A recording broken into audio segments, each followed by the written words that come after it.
அனைவருக்கும் வணக்கம்.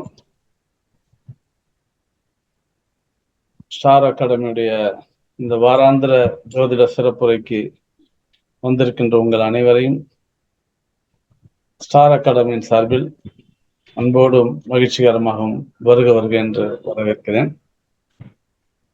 ஸ்டார் அகாடமியுடைய 153வது வாராந்திர ஜோதிட சிறப்புரை கூட்டம்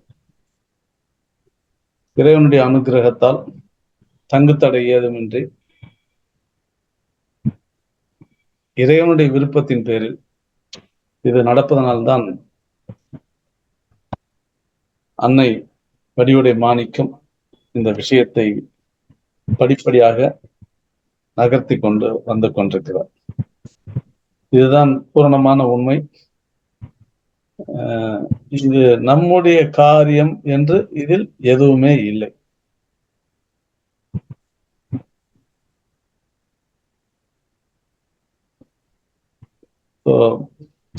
இதுவரைக்கும்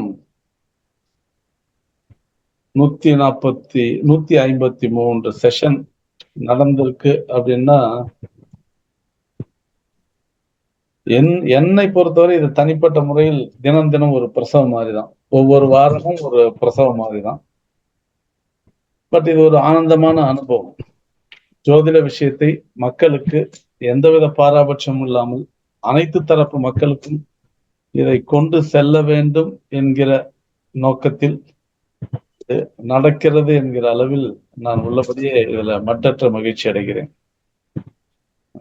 ஆடியோ கிளியரா கேக்குதுங்க ஐயா? ஆடியோ கிளியரா கேக்குதா? கேக்குதுங்க ஐயா.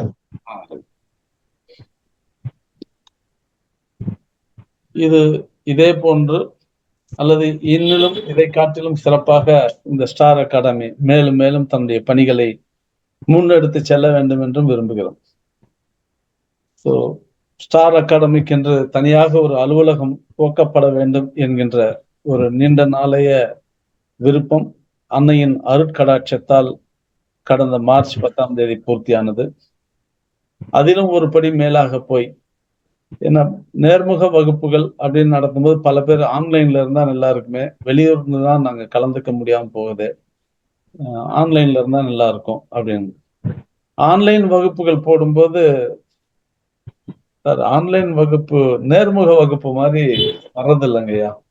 ஸோ நேர்முகமா இருந்தா நல்லா இருக்கும் அப்படின்னா. ஸோ அப்போ இரண்டு தரப்புலையுமே இதற்கான ஆன்மீகம், நேர்முகம், இது சம்பந்தமான ஈடுபாடு உள்ளவர்கள் இருக்கிறார்கள்ன்றது நம்முடைய அனுபவத்துக்கு தெரிஞ்சது. ஸோ அதையும்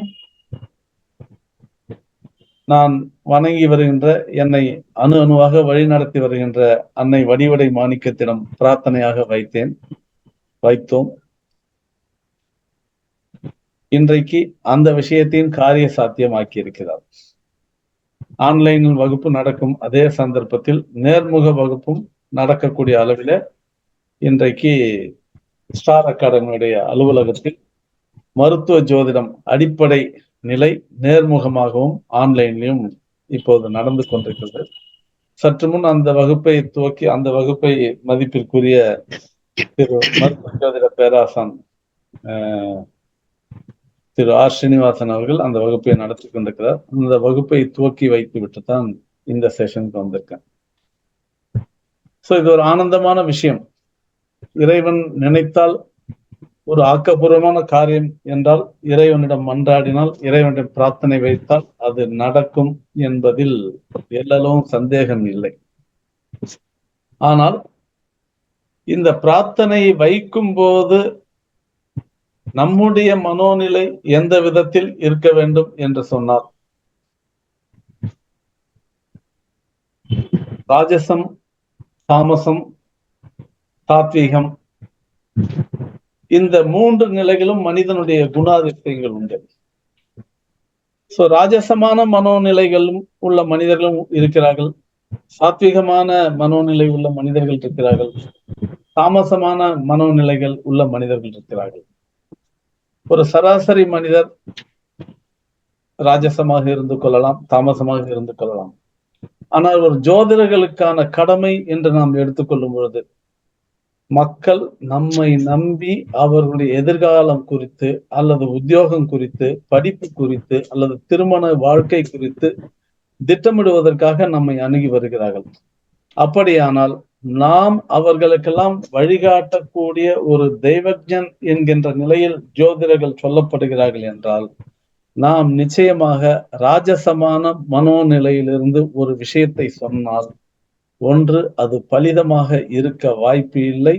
அப்படியே பலிதமானாலும் அது அந்த மனிதருடைய நிரந்தரமான வாழ்க்கையின் ஜென்மாந்திரத்திற்கு நிரந்தரமான தீர்வாக அது அமைய முடியாது. தாமசமும் அதே போன்றுதான். மனிதனை முடக்கி போட்டு ஒரு இக்கட்டான சூழ்நிலையில் வைத்துவிடும். அப்படியானால் ஜோதிடர்கள் அவர்கள் மேற்கொள்ள வேண்டிய விஷயம் சாத்வீகமான அணுகுமுறை மட்டும்தான் என்பதை நாம் அனைவரும் கவனத்தில் கொள்ள வேண்டும்.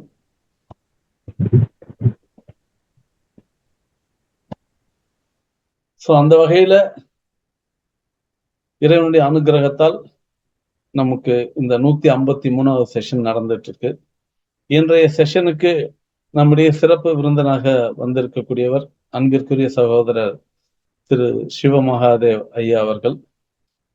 கேரள சோழி பிரசன்னத்திலும் ஜோதிடத்திலும் நல்லதொரு நிபுணத்துவம் பெற்றவர். ஏற்கனவே நம்முடைய தளத்திற்கு நன்கு பரிச்சயமானவர்.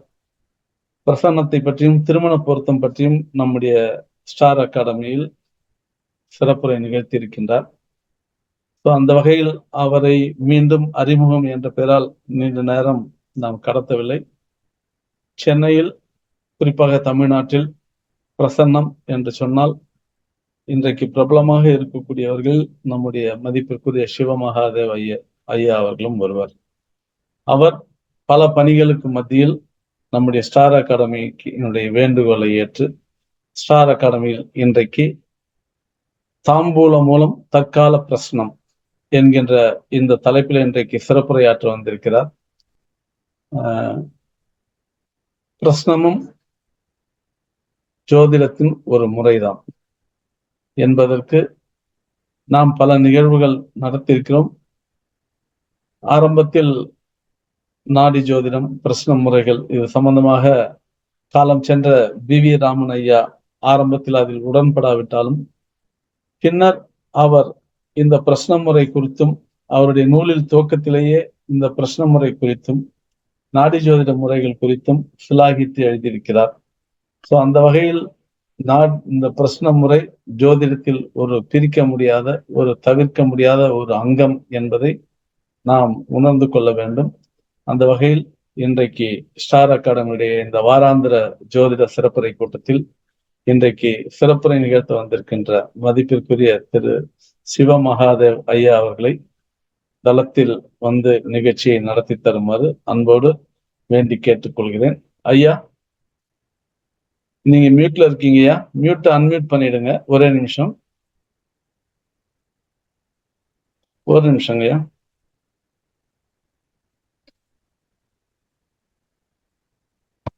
அன்மியூட் பண்ணுங்கய்யா. நீங்க நிகழ்ச்சி தொடரலாம். நன்றி. அனைவருக்கும் என் இனிய வணக்கம். எல்லாம் அல்ல உஜ்ஜிஷ்ட மகாகணபதி துணை கொண்டு ஸ்டார் அகாடமி ஐயா எல்லா ஸ்ரீனிவாசன் ஐயா அவர்களுக்கு என் முதற்கண் வணக்கத்தை தெரிவித்துக் கொண்டு, இந்த வாய்ப்பை எனக்கு நிறைய முறை இந்த அகாடமியில் பேசும் வாய்ப்பை எனக்கு கொடுத்துள்ளார். அதற்காகவும் இப்போது இந்த நேரத்தை எனக்காக ஒதுக்கி கொடுத்ததற்கு அதற்காகவும் அவருக்கு மீண்டும் நன்றியை தெரிவித்துக் கொண்டு,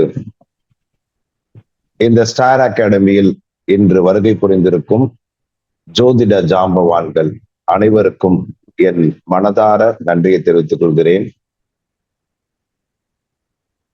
இன்று நம்ம பார்க்க இருக்கிறது ஜோதிடமா இல்ல பிரசன்னமா அப்படின்ற தலைப்பு. அதே மாதிரி ஒரு பிரசன்னம் அப்படின்றது எதற்காக பார்க்கப்படுது அப்படின்றது தெரிஞ்சுக்கணும். தாம்பூல பிரசன்னத்தில் தற்கால பிரசன்னம் அப்படின்றத நாம புரிஞ்சுக்கணும். தாம்பூல பிரசன்னம் அப்படின்றது ரொம்ப ஈஸியான ஒரு மெத்தடு. அதுக்கு நிறைய ஃபார்மாலிட்டிஸ் அப்படின்றது வந்து கிடையாது. இப்போ ஒரு சோழி பிரசன்னம் பார்க்கணும் அப்படின்னா இந்த இடத்துலதான் பார்க்கணும். அதே மாதிரி வந்து அதுக்கு தீட்டு இந்த மாதிரி வந்து நிறைய ஃபார்மாலிட்டிஸ் இருக்கு. ஆனா பிரசன்னம் என்பது வந்து தாம்பூலம் அப்படின்றது ரொம்ப ஈஸி. இது வந்து பெண்கள் அப்படின்னு பாத்தீங்கன்னா பர்டிகுலரா பெண்கள் அதிகமா வந்து கையாளலாம். காரணம் என்ன அப்படின்னா இதுல வந்து நிறைய கிரக அணுகுமுறைகள் கிடையாது, ஃபார்மாலிட்டிஸ் வந்துட்டு அதிகமா கிடையாது. அதே மாதிரி போற இடத்துல எங்க வேணாலும் உட்காந்து பார்க்கலாம். ஒரு பஸ்ல பார்க்கலாம், அப்புறம் வந்து எங்கேயும் உட்கார்ந்து இருக்கீங்களோ அங்க உட்கார்ந்து பார்த்துக்கலாம். இது தீட்டு வீடு கணக்கு கிடையாது. அதே மாதிரி வந்துட்டு சுத்தமா தான் இருக்கணும் அப்படின்ற அவசியம் கிடையாது. ஏன்னா வந்து தாம்பூலம் அப்படின்றது நாகவல்லி.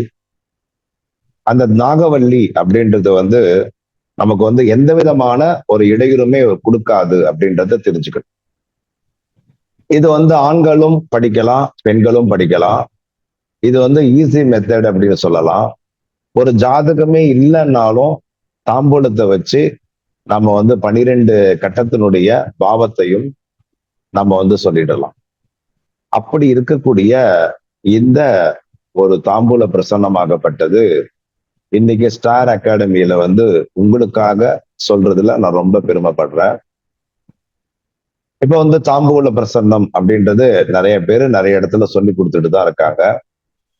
ஆனா ஜாதகம் பெருசா இல்ல பிரசன்னம் பெருசா அப்படின்னு பாத்தீங்கன்னா, ஜாதகம் அப்படின்றது வந்து ஒரு அனுமானிக்கக்கூடிய ஒரு விஷயம். பிரசன்னம் அப்படின்றது ஒரு தீர்மானிக்கக்கூடிய ஒரு விஷயம். இப்போ இந்த பிரசன்னம் அப்படின்றது வந்து ஒரு ஜாதகத்துல நமக்கு வந்து ஒரு தேவைகளை வந்து பூர்த்தி பண்றது அப்படின்றது வந்து முடியாத காரியம். ஏன்னா அதுக்கு வந்து தசை புத்தி அந்தாரம் இந்த மாதிரி நிறைய விஷயங்கள் அப்படின்றது வந்து இருக்கும். அப்போ ஒரு ஜாதகத்துல வந்து பாத்தீங்கன்னா நம்மளுடைய தலையெழுத்தை தீர்மானிக்கிற அளவுக்கு வந்து ஜாதகத்துலதான் கிரகங்கள் அமைஞ்சிருக்கும். லக்னத்து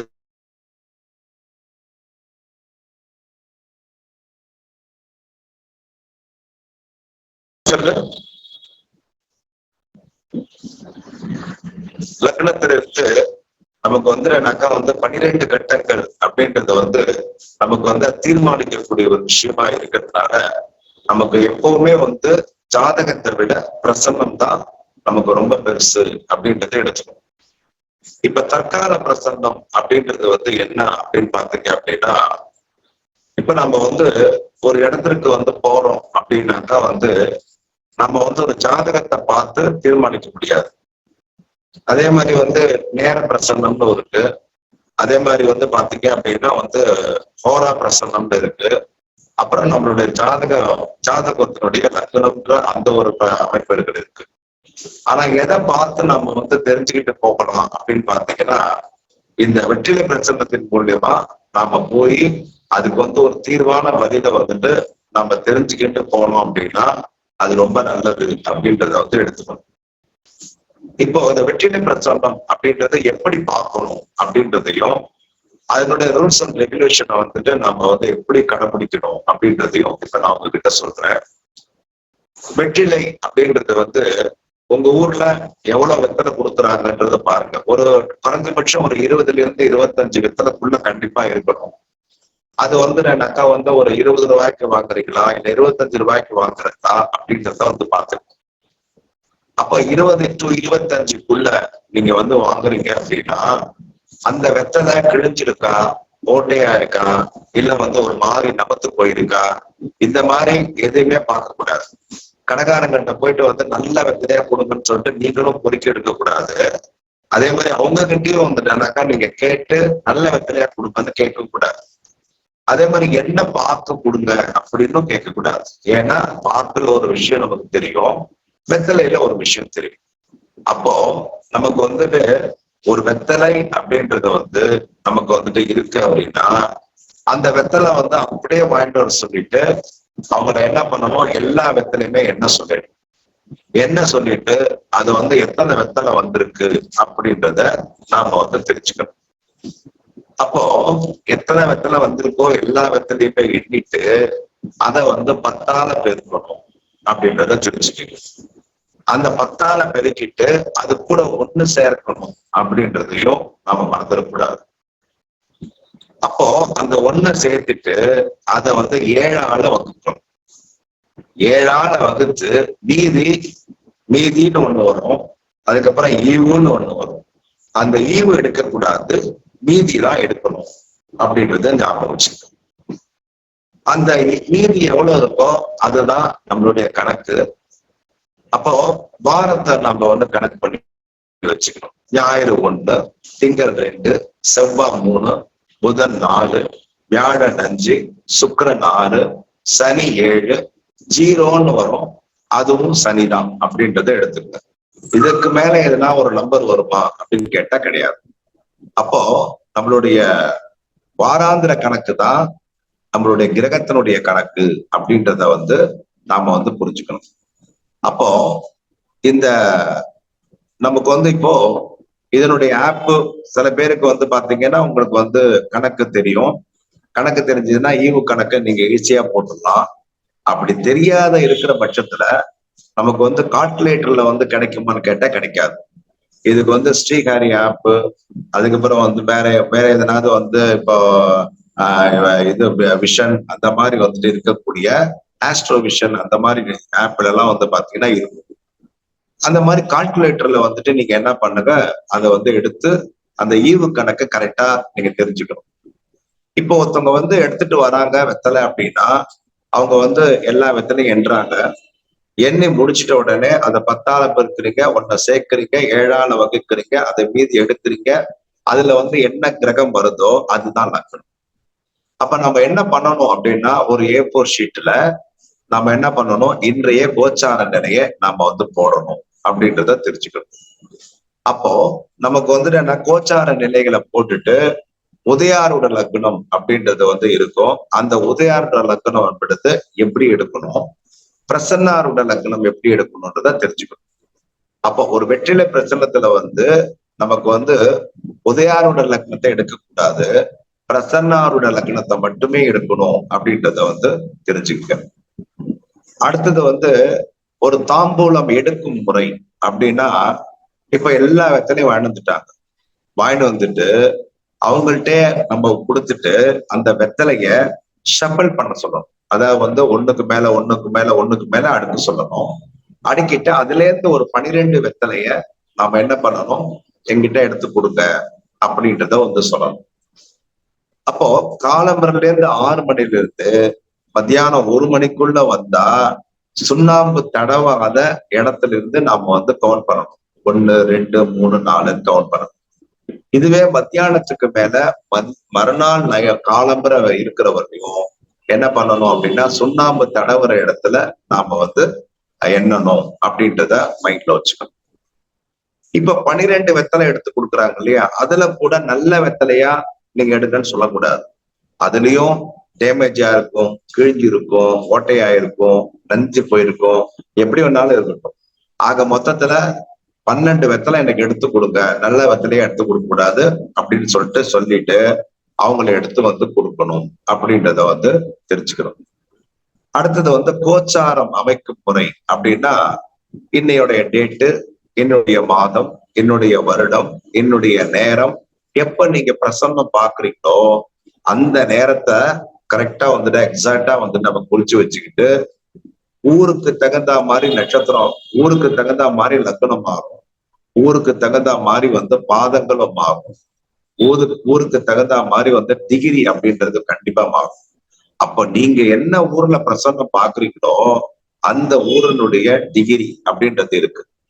இப்போ உதாரணத்திற்கு வந்து இப்ப நான் சென்னையில இருக்கேன், நீங்க வந்துட்டு என்னக்கா ஈரோட்ல இருக்கீங்க அப்படின்னா சென்னையோடைய டிகிரி எடுத்து நான் வந்து இது ஜாதகம் சொல்லணுமா, இல்ல ஈரோடனுடைய வந்து ஜாதகத்தை எடுத்து சொல்லணுமான்னு கேட்டா, ஈரோட்ல என்ன டிகிரியோ, மதுரையில என்ன டிகிரியோ, அதே மாதிரி வந்து சேலத்துல என்ன டிகிரியோ, அந்த அந்த சேலம், ஈரோடு, மதுரை, திண்டுக்கல் இப்படின்னு தான் போட்டு நீங்க பலன் எடுக்கணும்.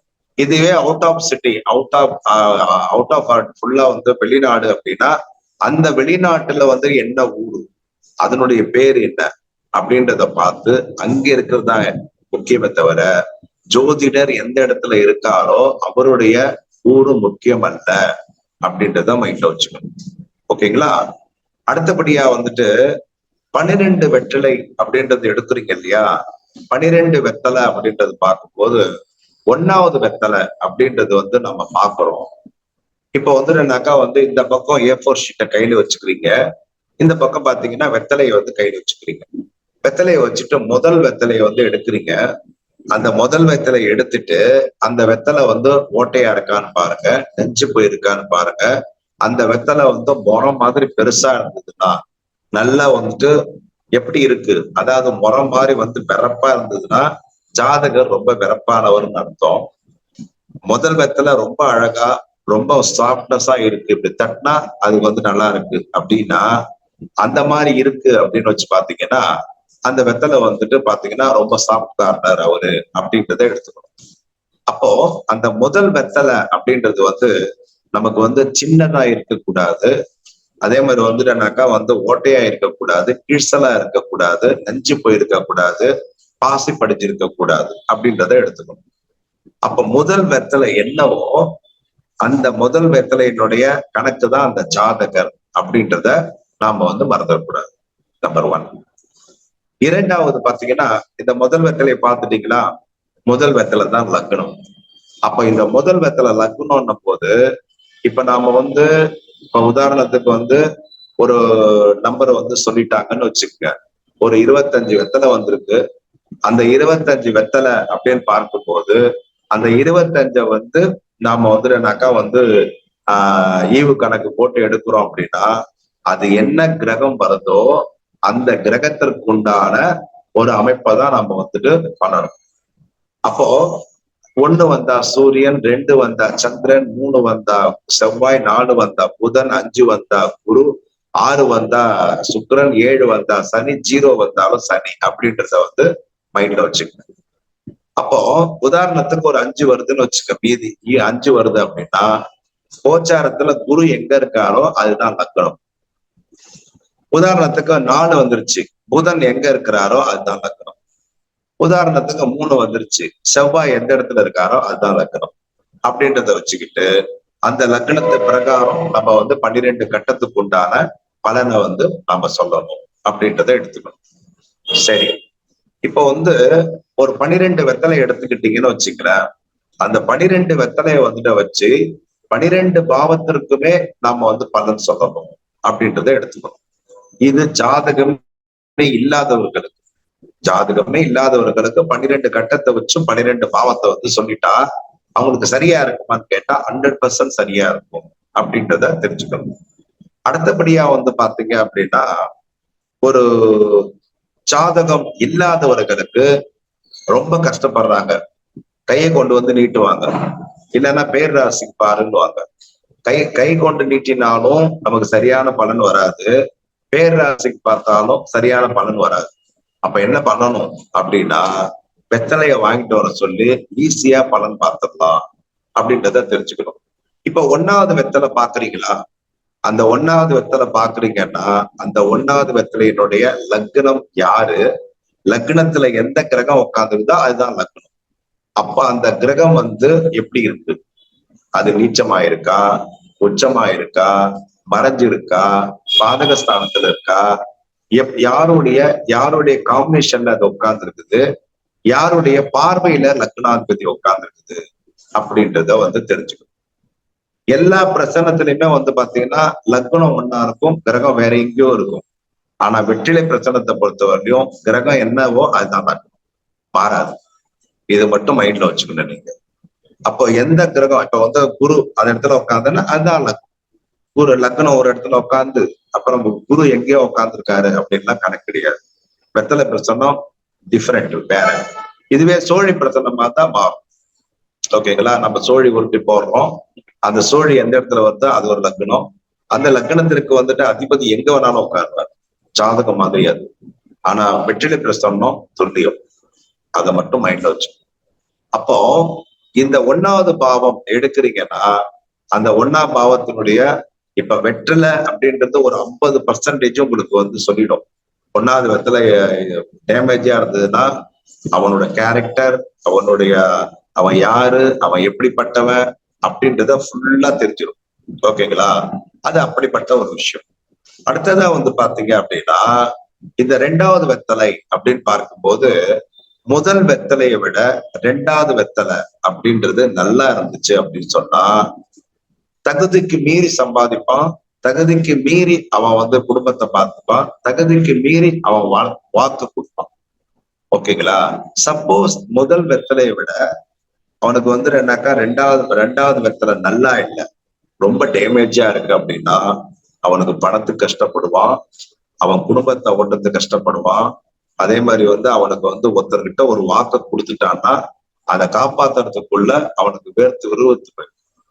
இந்த அளவுக்கு இருக்கும் அப்படின்றத தெரிஞ்சுக்கணும்.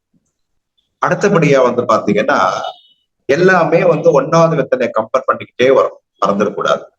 அப்ப 1வது வெத்தலையை விட 3வது வெத்தலை அப்படின்னு பார்க்கும்போது, 1வது வெத்தலை 3வது வெத்தலை பார்க்கும்போது 1வது வெத்தலை விட 3வது வெத்தலை ரொம்ப பெருசா, ரொம்ப அழகா, ரொம்ப தெளிவா இருந்துச்சு அப்படின்னு சொன்னா, அது என்ன அப்படின்னு பாத்தீங்கன்னா, இவனுக்கு மீறி அவன் முயற்சிகள் செய்வான். அவனுடைய தைரியம், அவனுடைய வீரியம், அவனுடைய முயற்சி எல்லாமே பாத்தீங்க அப்படின்னா அவனுக்கு ரொம்பவே நல்ல கான்பிடண்டா இருப்பான் அப்படின்றத தெரிஞ்சுக்கணும். பொதுவா இந்த 3வது வெத்தலை அப்படின்றது எல்லாரும் மறைவு ஸ்தானம் சொல்லுவாங்க. அது மறைவு ஸ்தானம் கிடையாது, உபஜெயஸ்தானம். ஒரு மனுஷன் அடுத்த ஸ்டேஜுக்கு போகணும் அப்படின்னா அது கண்டிப்பா 3வது வெத்தலை, 3வது கிரகம், 3வது பாவம் அப்படின்றத மறந்துடவே கூடாது. அப்போ லக்னத்திற்கு 4ஆம் இடம் அப்படின்னு பார்க்கும்போது 4வது வெத்தலை அப்படின்றது 4வது வெத்தலை எப்படி இருக்கு? அது வீடு, ஒரு வாகனம், ஒரு இடம், ஒரு சுகம் அப்படின்றது. சுகம்னா என்ன? நம்மளுடைய உடல். நம்மளுடைய உடலுடைய நம்மளுக்கு உடம்பு சரியில்லையா, நம்மளுடைய பாடி கண்டிஷன் எப்படி இருக்கு, நம்ம சந்தோஷமா இருக்கோமா இல்லையா அப்படின்றத தீர்மானிக்கிறது அப்படின்னு பாத்தீங்கன்னா அது 4ஆம் இடம். இப்போ இந்த 4ஆம் இடம் இருக்கு பாத்தீங்களா, அது எப்படிப்பட்டது அப்படின்றத எடுத்துக்கிட்டீங்கன்னா, 1வது வெத்தலையை விட 4வது வெத்தலை அப்படின்றது ரொம்ப சிறப்பா, ரொம்ப அழகா, ரொம்ப தெளிவா இருந்துச்சு அப்படின்னா அவங்களுக்கு பாத்தீங்க அப்படின்னா அவங்களுக்கு வீடு, வாகனம், அதே மாதிரி இடம் நல்லதாவே கிடைக்கும். ஓகேங்களா? நல்லதாவே கிடைக்கும். அதே மாதிரி சுகம் அப்படின்றது உடல் ஆரோக்கியத்தோட இருக்கும். இப்போ 6ஆம் இடம் எல்லாரும் நோயின்றாங்க. ஓகேங்களா? 6ஆம் இடம் தான் நோயை தரக்கூடியதுன்றாங்க. இந்த 4ஆம் இடத்துக்கு பாத்தீங்கன்னா சும்மாவே இருக்காது. இந்த 4ஆம் இடம் தான் சுகஸ்தானம் இல்லையா? அது என்ன பண்ணும்னா, தேடி போய் நோய எடுத்துக்கிறதும், தேடி போய் ஒரு பிரச்சனையை எடுத்துக்கிறதும் 4ஆம் இடம் தான் பண்ணும். ஓகேங்களா? ஏன்னா சுகத்தை கெடுறது. அப்போ ஒரு மனிதன் ஒரு தேவையில்லாத ஒரு கெட்ட பழக்கங்களுக்கு ஈடாகிறதும், அதே மாதிரி ஒரு மனிதன் ஒரு தேவையில்லாத சாவகாசங்களுக்கு போய் கஷ்டப்படுத்திக்கிறதும் இந்த 4ஆம் இடம். அப்ப என்ன பண்ணும்? 6ஆம் இடம் கம்முன்னு தான் இருக்கும். ஆனா இந்த 4ஆம் இடத்தை அதிபதி இருக்கு பார்த்தீங்களா, தேடி போய் ஒரு நோய பிரச்சனை கடைபிடிக்கிறதுக்கும், தேடி போய் ஒரு சாவகாசத்தை ஏற்படுத்திக்கிறதுக்கும் அதுதான் 4ஆம் இடம் தான் காரணாதிபதி அப்படின்றது இருக்கு. அப்போ சுகஸ்தானம் கெட்டால் எல்லாமே கெட்டு போயிடும் அப்படின்றத தெரிஞ்சுக்கணும். அப்போ 6ஆம் இடத்தை கவனிக்கணுமா, 4ஆம் இடத்தை கவனிக்கணுமான்னா ஒவ்வொரு ஜாதகக்காரங்களும், ஓகேங்களா, ஒரு ஜாதகக்காரங்களும் 4ஆம் இடம் எங்கெல்லாம் டிராவல் ஆகுதுன்னு பாருங்க. அப்ப 4ஆம் இடம் பாதகஸ்தானத்துல போய் உட்கார்ந்தா பிரச்சனை, 4ஆம் இடம் 6ஆம் இடத்தை அதிபதி கூட போய் பார்த்தா பிரச்சனை, பார்த்தாலும் சேர்ந்தாலும் பிரச்சனைன்றத தெரிஞ்சுக்கணும். 6, 8, 12 பாதகஸ்தானம், ராகு கேது இந்த மாதிரி மாந்தி இந்த மாதிரி இடத்துல இருந்துச்சு அப்படின்னா அப்போ எல்லாருமே இந்த 4ஆம் இடத்தை கவனிக்க மறந்துடக்கூடாது. அது இடம் தானே, அது மற்ற எதுக்கும் கிடையாது அப்படின்னு சொல்லக்கூடாது. 4ஆம் இடத்தை சதுர் கேந்திரம் அப்படின்றது என்ன அப்படின்னு பாத்தீங்கன்னா, 1ன்றது உங்களை தீர்மானிக்கிறது, 4ன்றது உங்களுடைய சுகம், வீடு சம்பந்தப்பட்டது, 7ஆம் இடம் அப்படின்றது பாத்தீங்கன்னா உங்களுடைய மனைவி, உங்களுடைய கம்யூனிகேஷன், அதே மாதிரி உங்களுடைய ஃபுல் பார்ட்னர்ஷிப் சம்பந்தப்பட்டது, இதெல்லாம் பாத்தீங்கன்னா 7. அடுத்தது 10 அப்படின்னு பாத்தீங்க அப்படின்னா 10ஆம் இடம் வந்து காரியஸ்தானம், ஜெயஸ்தானம், வெற்றி ஸ்தானம், உத்தியோகஸ்தானம் அப்படின்றதுக்கு. அப்ப கேந்திரத்தினுடைய வந்துட்டு கேந்திரம் கெட்டு போச்சுன்னா இந்த 4 அமைப்பும் கெட்டு போயிடும் அப்படின்றத தெரிஞ்சுக்கணும். இப்ப 4ஆம் இடத்துக்குரியவன் அப்படின்றவன் நமக்கு வந்து நல்லா இருக்கானா அப்படின்றத முழுமையா கவனிக்கணும். அதே மாதிரி இப்போ 2ஆம் இடத்தை 2வது வெத்தலையை பார்க்கிறோம், 2ஆம் இடத்த அதிபதியை பார்க்கிறோம் கோச்சாரத்துல. 3வது வெத்தலையை பார்க்கிறோம், 3ஆம் இடத்த அதிபதி வெத்தலையை வந்து கோச்சாரத்தை பார்க்கிறோம். இப்ப 4ஆம் இடத்தை பார்த்துட்டோம். 4ஆம் இடத்தினுடைய வந்து வெத்தலை எப்படி இருக்குன்னு பார்த்துட்டு அதுவே வந்துட்டு 4ஆம் இடத்தினுடைய அதிபதி எப்படி இருக்காருன்றத பார்த்துக்கணும். இப்ப இது வேலை செய்யுமா இது வேலை செய்யுமா அப்படின்னு கேட்டா, வெத்தலை அப்படின்றது வந்து கெட்டு போனாலும் கூட கோச்சாரம் அப்படின்றது வந்து நல்லா இருக்கு அப்படின்னா இது காப்பாத்தி கொடுக்கும் அப்படின்றத நாம வந்து மறந்துடக்கூடாது. அப்போ இந்த வெத்தலையினுடைய அதிகாரமும் கோச்சாரத்தினுடைய அதிகாரமும் பாதிக்கு பாதி ஜாயின் பண்ணி பார்க்கணும் அப்படின்றத வந்து தெரிஞ்சுக்கணும். அடுத்தபடியா வந்து பாத்தீங்கன்னா 5வது வெத்தலை.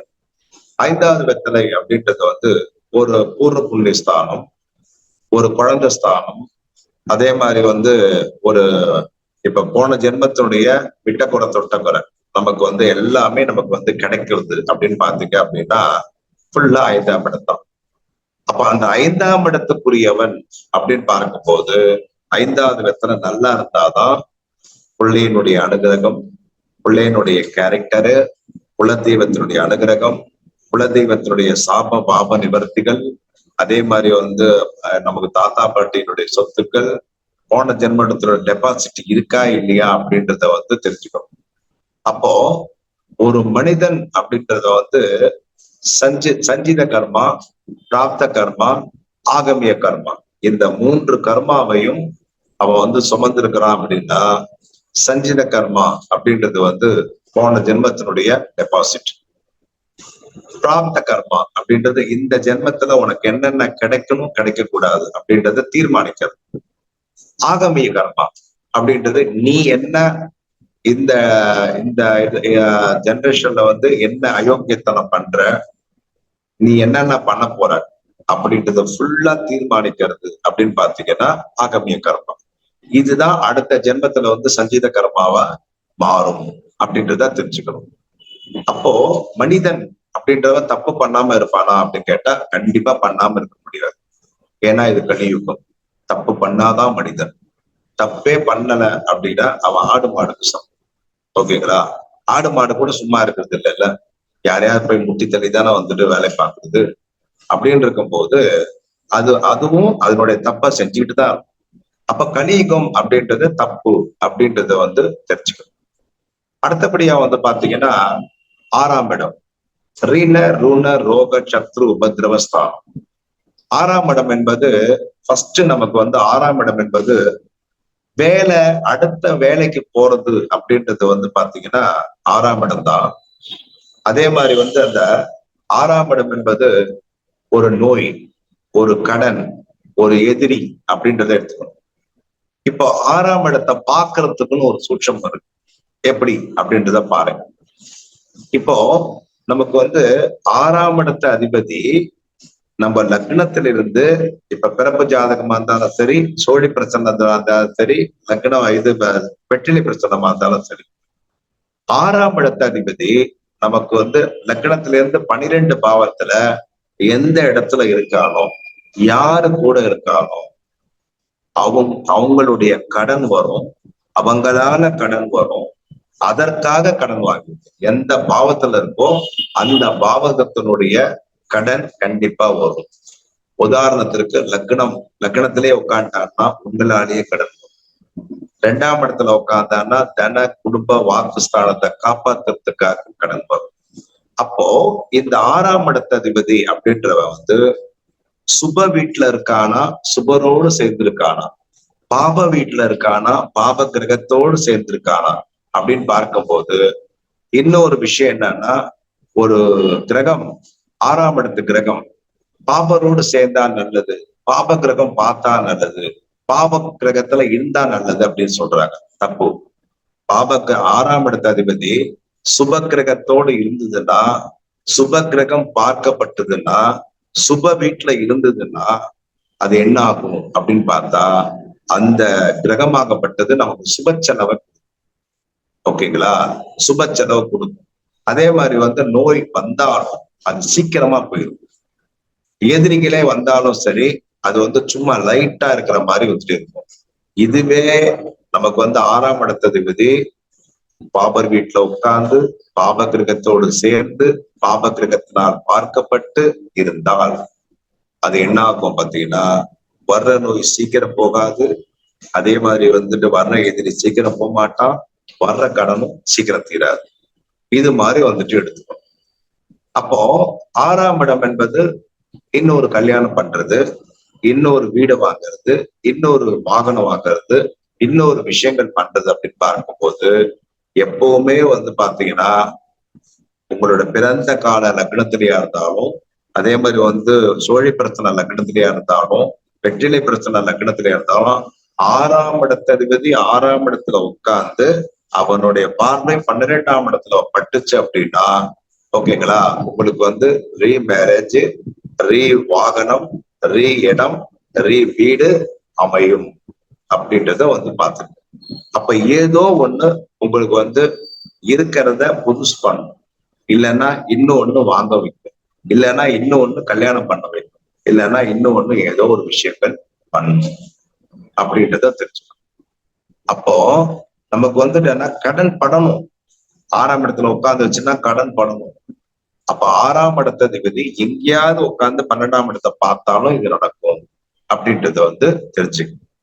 அப்போ 6ஆம் இடத்ததிபதி இந்த கோச்சாரத்திலையும் பார்க்கும், நல்லா இருக்கா அப்படின்றத பார்க்கும். அடுத்தது 7ஆம் இடம். 7ஆம் இடம் என்பது 1வது வெத்தலையை விட 6வது வெத்தலை நமக்கு பெருசா அழகா சூப்பரா இருந்துச்சுன்னு வச்சுங்களேன், என்ன ஆகும் அப்படின்னு பாத்தீங்கன்னா, தகுதிக்கு மீறி கடன் வாங்குவாங்க. ஓகேங்களா, தகுதிக்கு மீறி கடன் வாங்குவான். அவனுக்கு டாக்டர்கிட்ட போய் பார்க்க முடியாத அளவுக்கு, ஏன்னா இவனுக்கு பாத்தீங்கன்னா 1500 ரூபாய்க்கு தான் பாக்குறதுக்கு தகுதி. ஆனா அவனுக்கு வந்திருக்கிற வியாதி லட்சத்துக்கு மேல இருக்கும். ஒரு 50 லட்சம் கொடுத்து பாக்குற அளவுக்கு இருக்கும். அப்போ அதே மாதிரி எதிரி தான் அப்படிதான். இவன் பாத்தீங்கன்னா இப்படி இருப்பான், அவனோட எதிரி பாத்தீங்கன்னா இப்படி இருப்பான். அப்போ சம்மந்தமே இல்லாத ஒரு எதிரி அப்படின்றத நம்ம பார்த்துக்கணும்.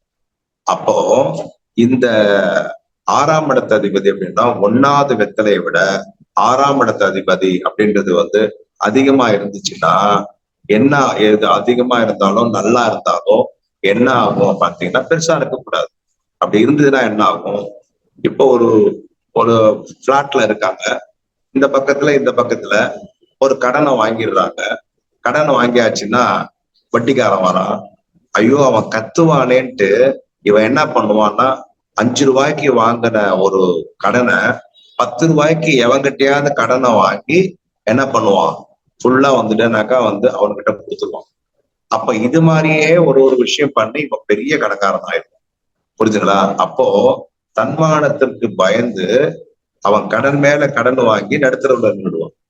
அப்போ 6ஆம் இடத்துல ராகு இருக்கும் போது கடன் வாங்கக்கூடாது. ஏன் அப்படின்னா, ராகு இருக்கும் போது கடன் இப்ப ஒரு பிரச்சனை இருக்கு. இப்ப யாரோ ஒருத்தர் கேட்கிறாங்க, இது மாதிரி எனக்கு கடன் வாங்க போறேங்க, நான் போய் வாங்கலாமான்னு கேட்டா, லக்னத்துக்கு 6ஆம் இடத்துல ராகு இருந்தாலோ இல்லைன்னா லக்னத்திலேயே ராகு இருந்தாலோ அவங்க கடன் வாங்கினாங்க அப்படின்னு சொன்னா அவங்க பெரிய ரவுடி கிட்ட வாங்க போறாங்கன்னு தெரிஞ்சுக்கணும். அவனால இவங்க ரொம்ப துன்புறுத்தல அனுபவிக்க போறாங்கன்னு தெரிஞ்சுக்கணும். புரியுதுங்களா? அப்படித்தான் நம்ம கணக்கில் வச்சுக்கணும். யாருமே 6ஆம் இடத்துல ராகு இருந்து லக்னத்துல ராகு இருந்து போய் இருந்தாச்சுன்னா, அதே மாதிரி பாதகாதிபதியும் 6ல இருக்கக்கூடாது, லக்னத்திலயும் பாதகாதிபதி இருக்கக்கூடாது. அப்படி இருந்து போய் வாங்கினாங்கன்னா அவங்க ஜென்மத்துக்கும் அவங்ககிட்ட இருந்து மீண்டு வர முடியாது அப்படின்றத தெரிஞ்சுக்கணும். ஓகே, அடுத்தது 7ஆம் இடத்ததிபதி. 1வது வெத்தலையை விட 7ஆம் இடத்ததிபதி வெத்தலை ரொம்ப பெருசா ரொம்ப நல்லா இருந்துச்சுன்னா, இவனை விட தகுதிக்கு மீறிய ஒய்ஃபு தகுதிக்கு மீறிய கணவன் வருவாங்க. ஓகே, அடுத்தது வந்து இவங்களை விட டாமினேட்டர். இப்ப கணவனா இருந்தா நம்ம வந்து யார் பாக்குறாங்கன்னு நம்ம முக்கியம். நம்ம கிட்ட வந்து பெண் பாக்குறாங்கன்னா கணவன் டாமினேட் பண்ணுவாரு, ஒரு ஆண் பாக்குறாங்கன்னா மனைவி டாமினேட் பண்ணுவாங்க. அப்போ லக்னத்திற்கு வந்து 7ஆம் இடத்துக்குரியவன் அந்த வெத்தலை வந்து பாத்தீங்கன்னா நல்லா இருந்துச்சு அப்படின்னு சொன்னா, ரொம்ப பெருசா இருந்துச்சு அப்படின்னு சொன்னா, அப்ப என்ன ஆகும் அப்படின்னா, பார்ட்னர்ஷிப்பா இருந்தா உனக்கு மேல இருப்பான், ஃப்ரெண்ட்ஷிப்பா இருந்தா உனக்கு மேல இருப்பான், மனைவி கணவனா இருந்தா உனக்கு மேல இருப்பான், ஜாக்கிரதையா நடந்துக்கோ அப்படின்றத சொல்லணும். அப்போ நாம இதுல வந்து சின்னதாதான் வந்துட்டு பாவத்தை பத்தி சொல்றோம். பாவத்துக்குன்னு ஒரு ஒரு பாவத்துக்கும் 120 அட்டவணை மாதிரி வந்து 120 பலன் இருக்கு. அப்ப எல்லாத்தையும் மெமரி பண்ணிக்கிட்டீங்க அப்படின்னா வேற லெவல் நீங்க இப்ப சொல்ல பார்க்கலாம். இப்ப நான் சொல்றது ஒரு 3 பாயிண்ட் சொல்றேன். அதாவது 7ஆம் இடம்னா ஒரு மனைவி, ஒரு கணவன், ஒரு கம்யூனிகேஷன், ஒரு ஃப்ரெண்ட்ஷிப், ஒரு பார்ட்னர்ஷிப் அப்படின்னு சொல்றோம். இதே மாதிரி 120 இருக்கு அப்படின்றத புரிஞ்சுக்கணும்.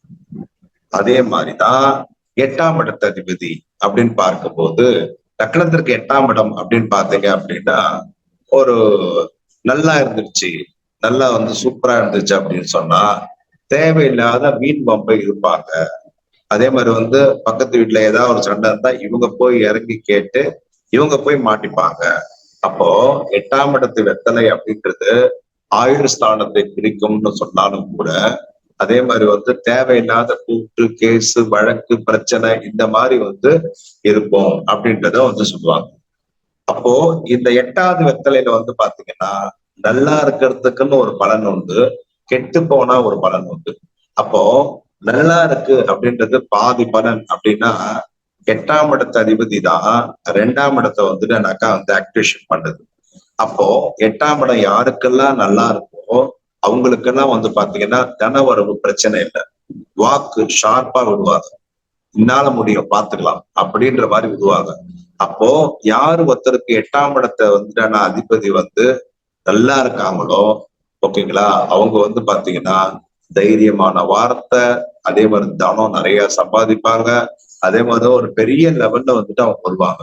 இதுவே 8வது வெத்தலை அப்படின்னு பார்க்கும்போது ஒரு பாவ கிரகமா இருந்து ஒரு பாவ கிரகத்தோடு சேர்ந்து பாவாதிபதி வந்துட்டு பார்த்தான் அப்படின்னு சொன்னா 2ஆம் இடத்தை பார்த்தான்னா அவனோட வார்த்தை மத்தவங்களை கொல்ற மாதிரி இருக்கும். அப்ப வந்து அவன் பேசுறத வந்துட்டு யாருமே வந்துட்டு ஏத்துக்க முடியாது, என்னன்னா இப்படி பேசுறானே அப்படின்னு சொல்லிட்டு ஒரு மாதிரி இருக்கும்.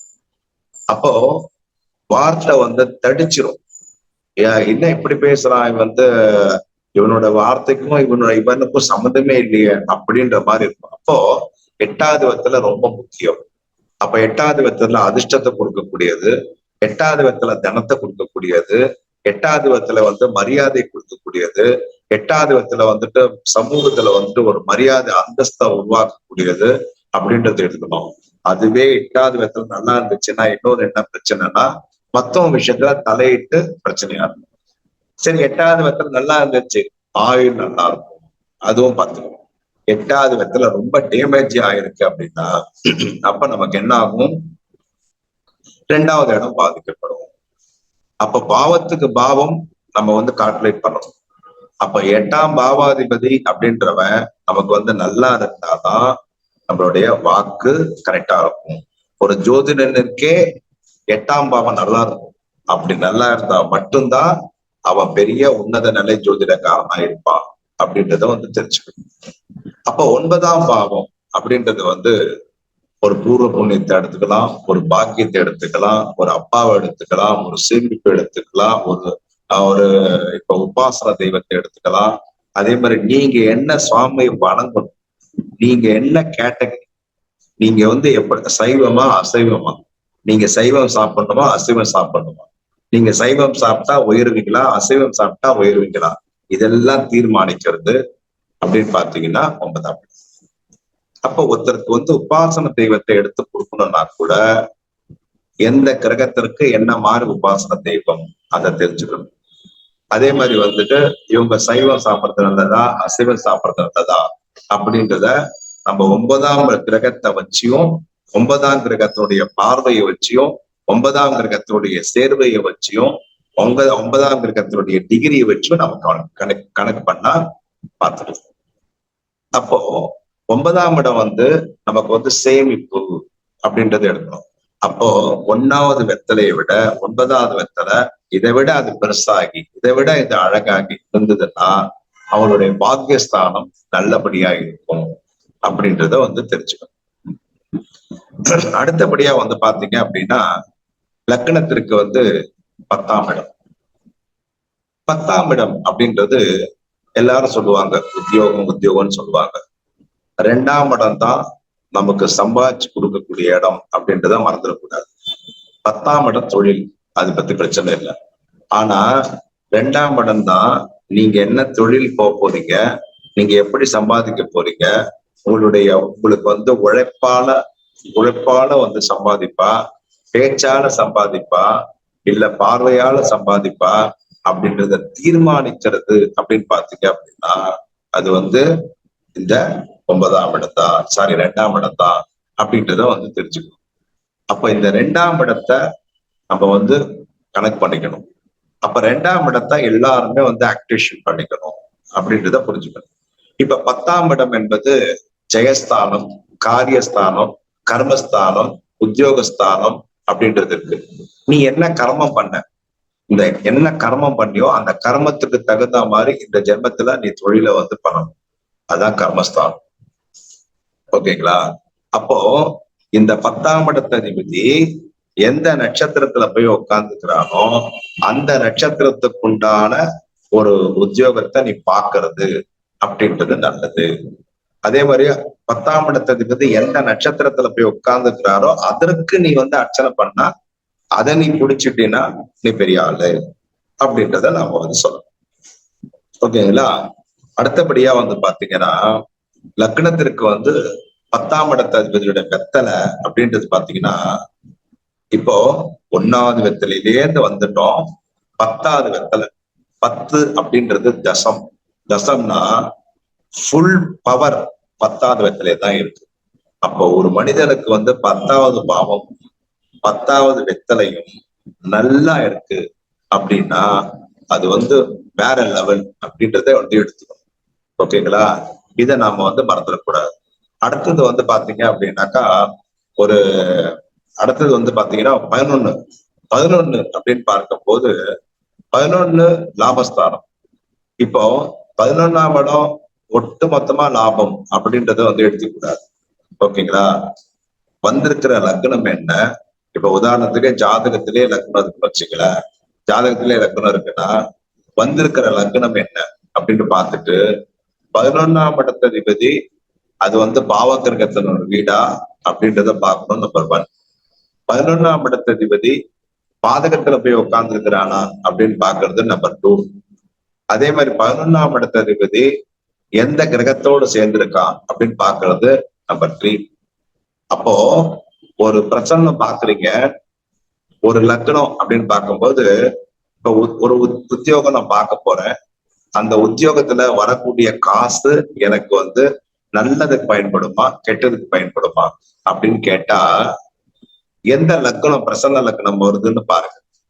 லக்னத்துக்கு 11ஆம் இடத்துக்குரியவன் அது பாம்பு கிரகத்தோடு சேர்ந்தா, ராகுவோடு சேர்ந்தா, ஓகேங்களா, தண்டச்செலவுக்கு தான் போகும்.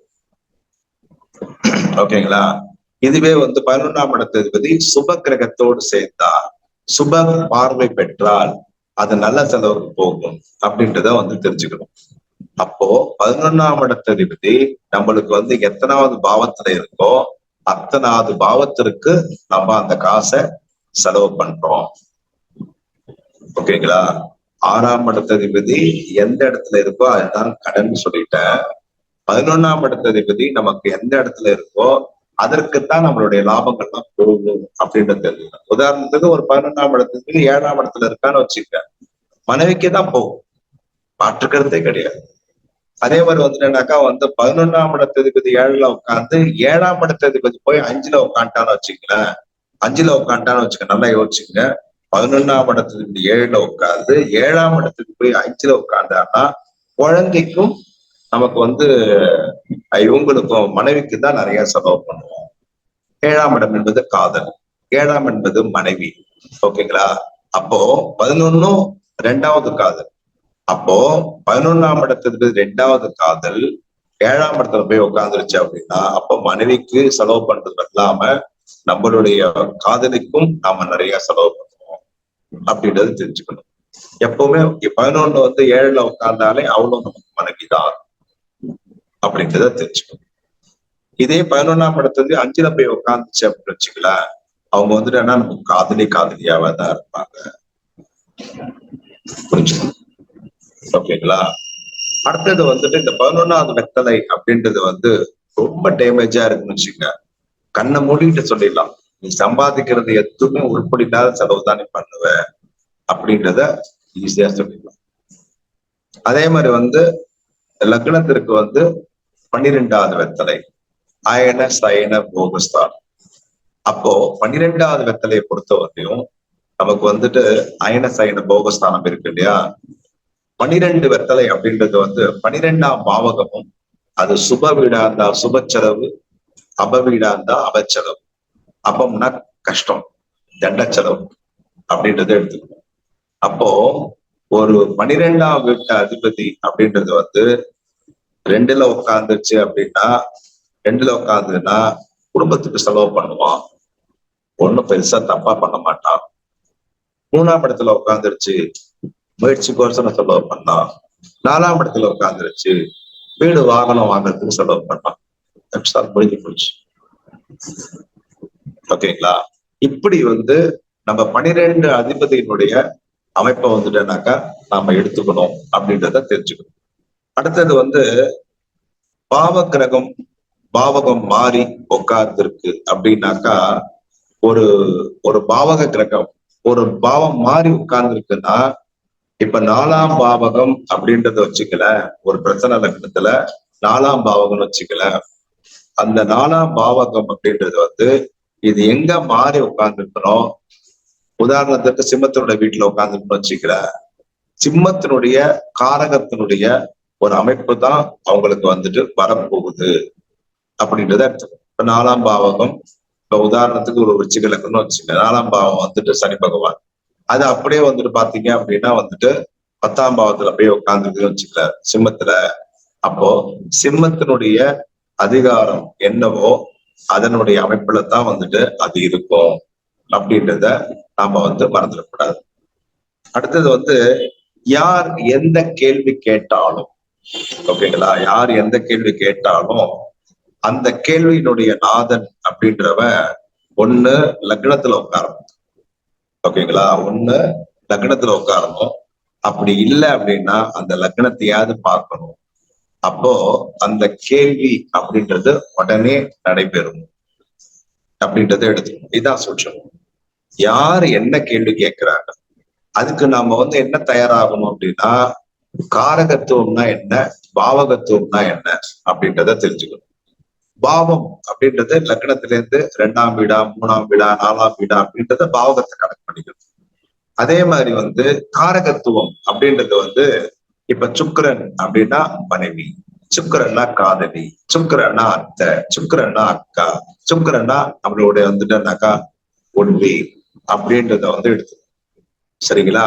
அப்போ இந்த இந்த லக்னத்துல இருந்து வந்துட்டு பாவகத்தினுடைய காரகத்துவத்தையும் காரகத்தினுடைய காரகத்துவத்தையும் எடுத்து, ஓகேங்களா? அப்போ ஒரு ஒரு கேள்விக்கு 2 காரகத்துவத்தை எடுத்துக்கணும். ஒண்ணு பாவகம், ஒண்ணு காரகம். ஓகேங்களா? இப்ப உதாரணத்திற்கு ஒரு ஒரு கல்யாணத்தை பத்தி வந்துட்டு ஒரு ஆண் கேட்க வர்றாரு அப்படின்னா, என்ன லக்னம் வந்திருக்கு, லக்னத்திற்கு 7ஆம் இடத்துக்குரியவன் எங்க இருக்கா, அவன் யாரு, ஓகேங்களா? அது நமக்கு உனக்கு அவன் நல்லா இருக்கானா நல்லா இல்லையா, நம்பர் 1. அடுத்தது வந்துட்டு ஒரு சுக்கிரன், ஏன்னா வந்து சுக்கிரன் அப்படின்றது நமக்கு முக்கியம். அப்ப சுக்கிரன் அப்படின்றவன் எங்க இருக்கான், என்ன பண்ணிட்டு இருக்கிறான் அப்படின்றத வந்து பார்க்கணும். அப்போ ஒரு காரகத்திற்கு நம்ம 2 எடுக்கிற மாதிரி, அதே மாதிரி 12 காரகத்திற்குமே 2 தான் எடுத்து பழகணும். அப்படியே வந்து குதிரைக்கு கடிவாளம் கட்டி விட்ட மாதிரி நம்ம வந்து அப்படியே பார்க்கக்கூடாது. ஓகேங்களா? இது வந்து ரொம்ப முக்கியம்.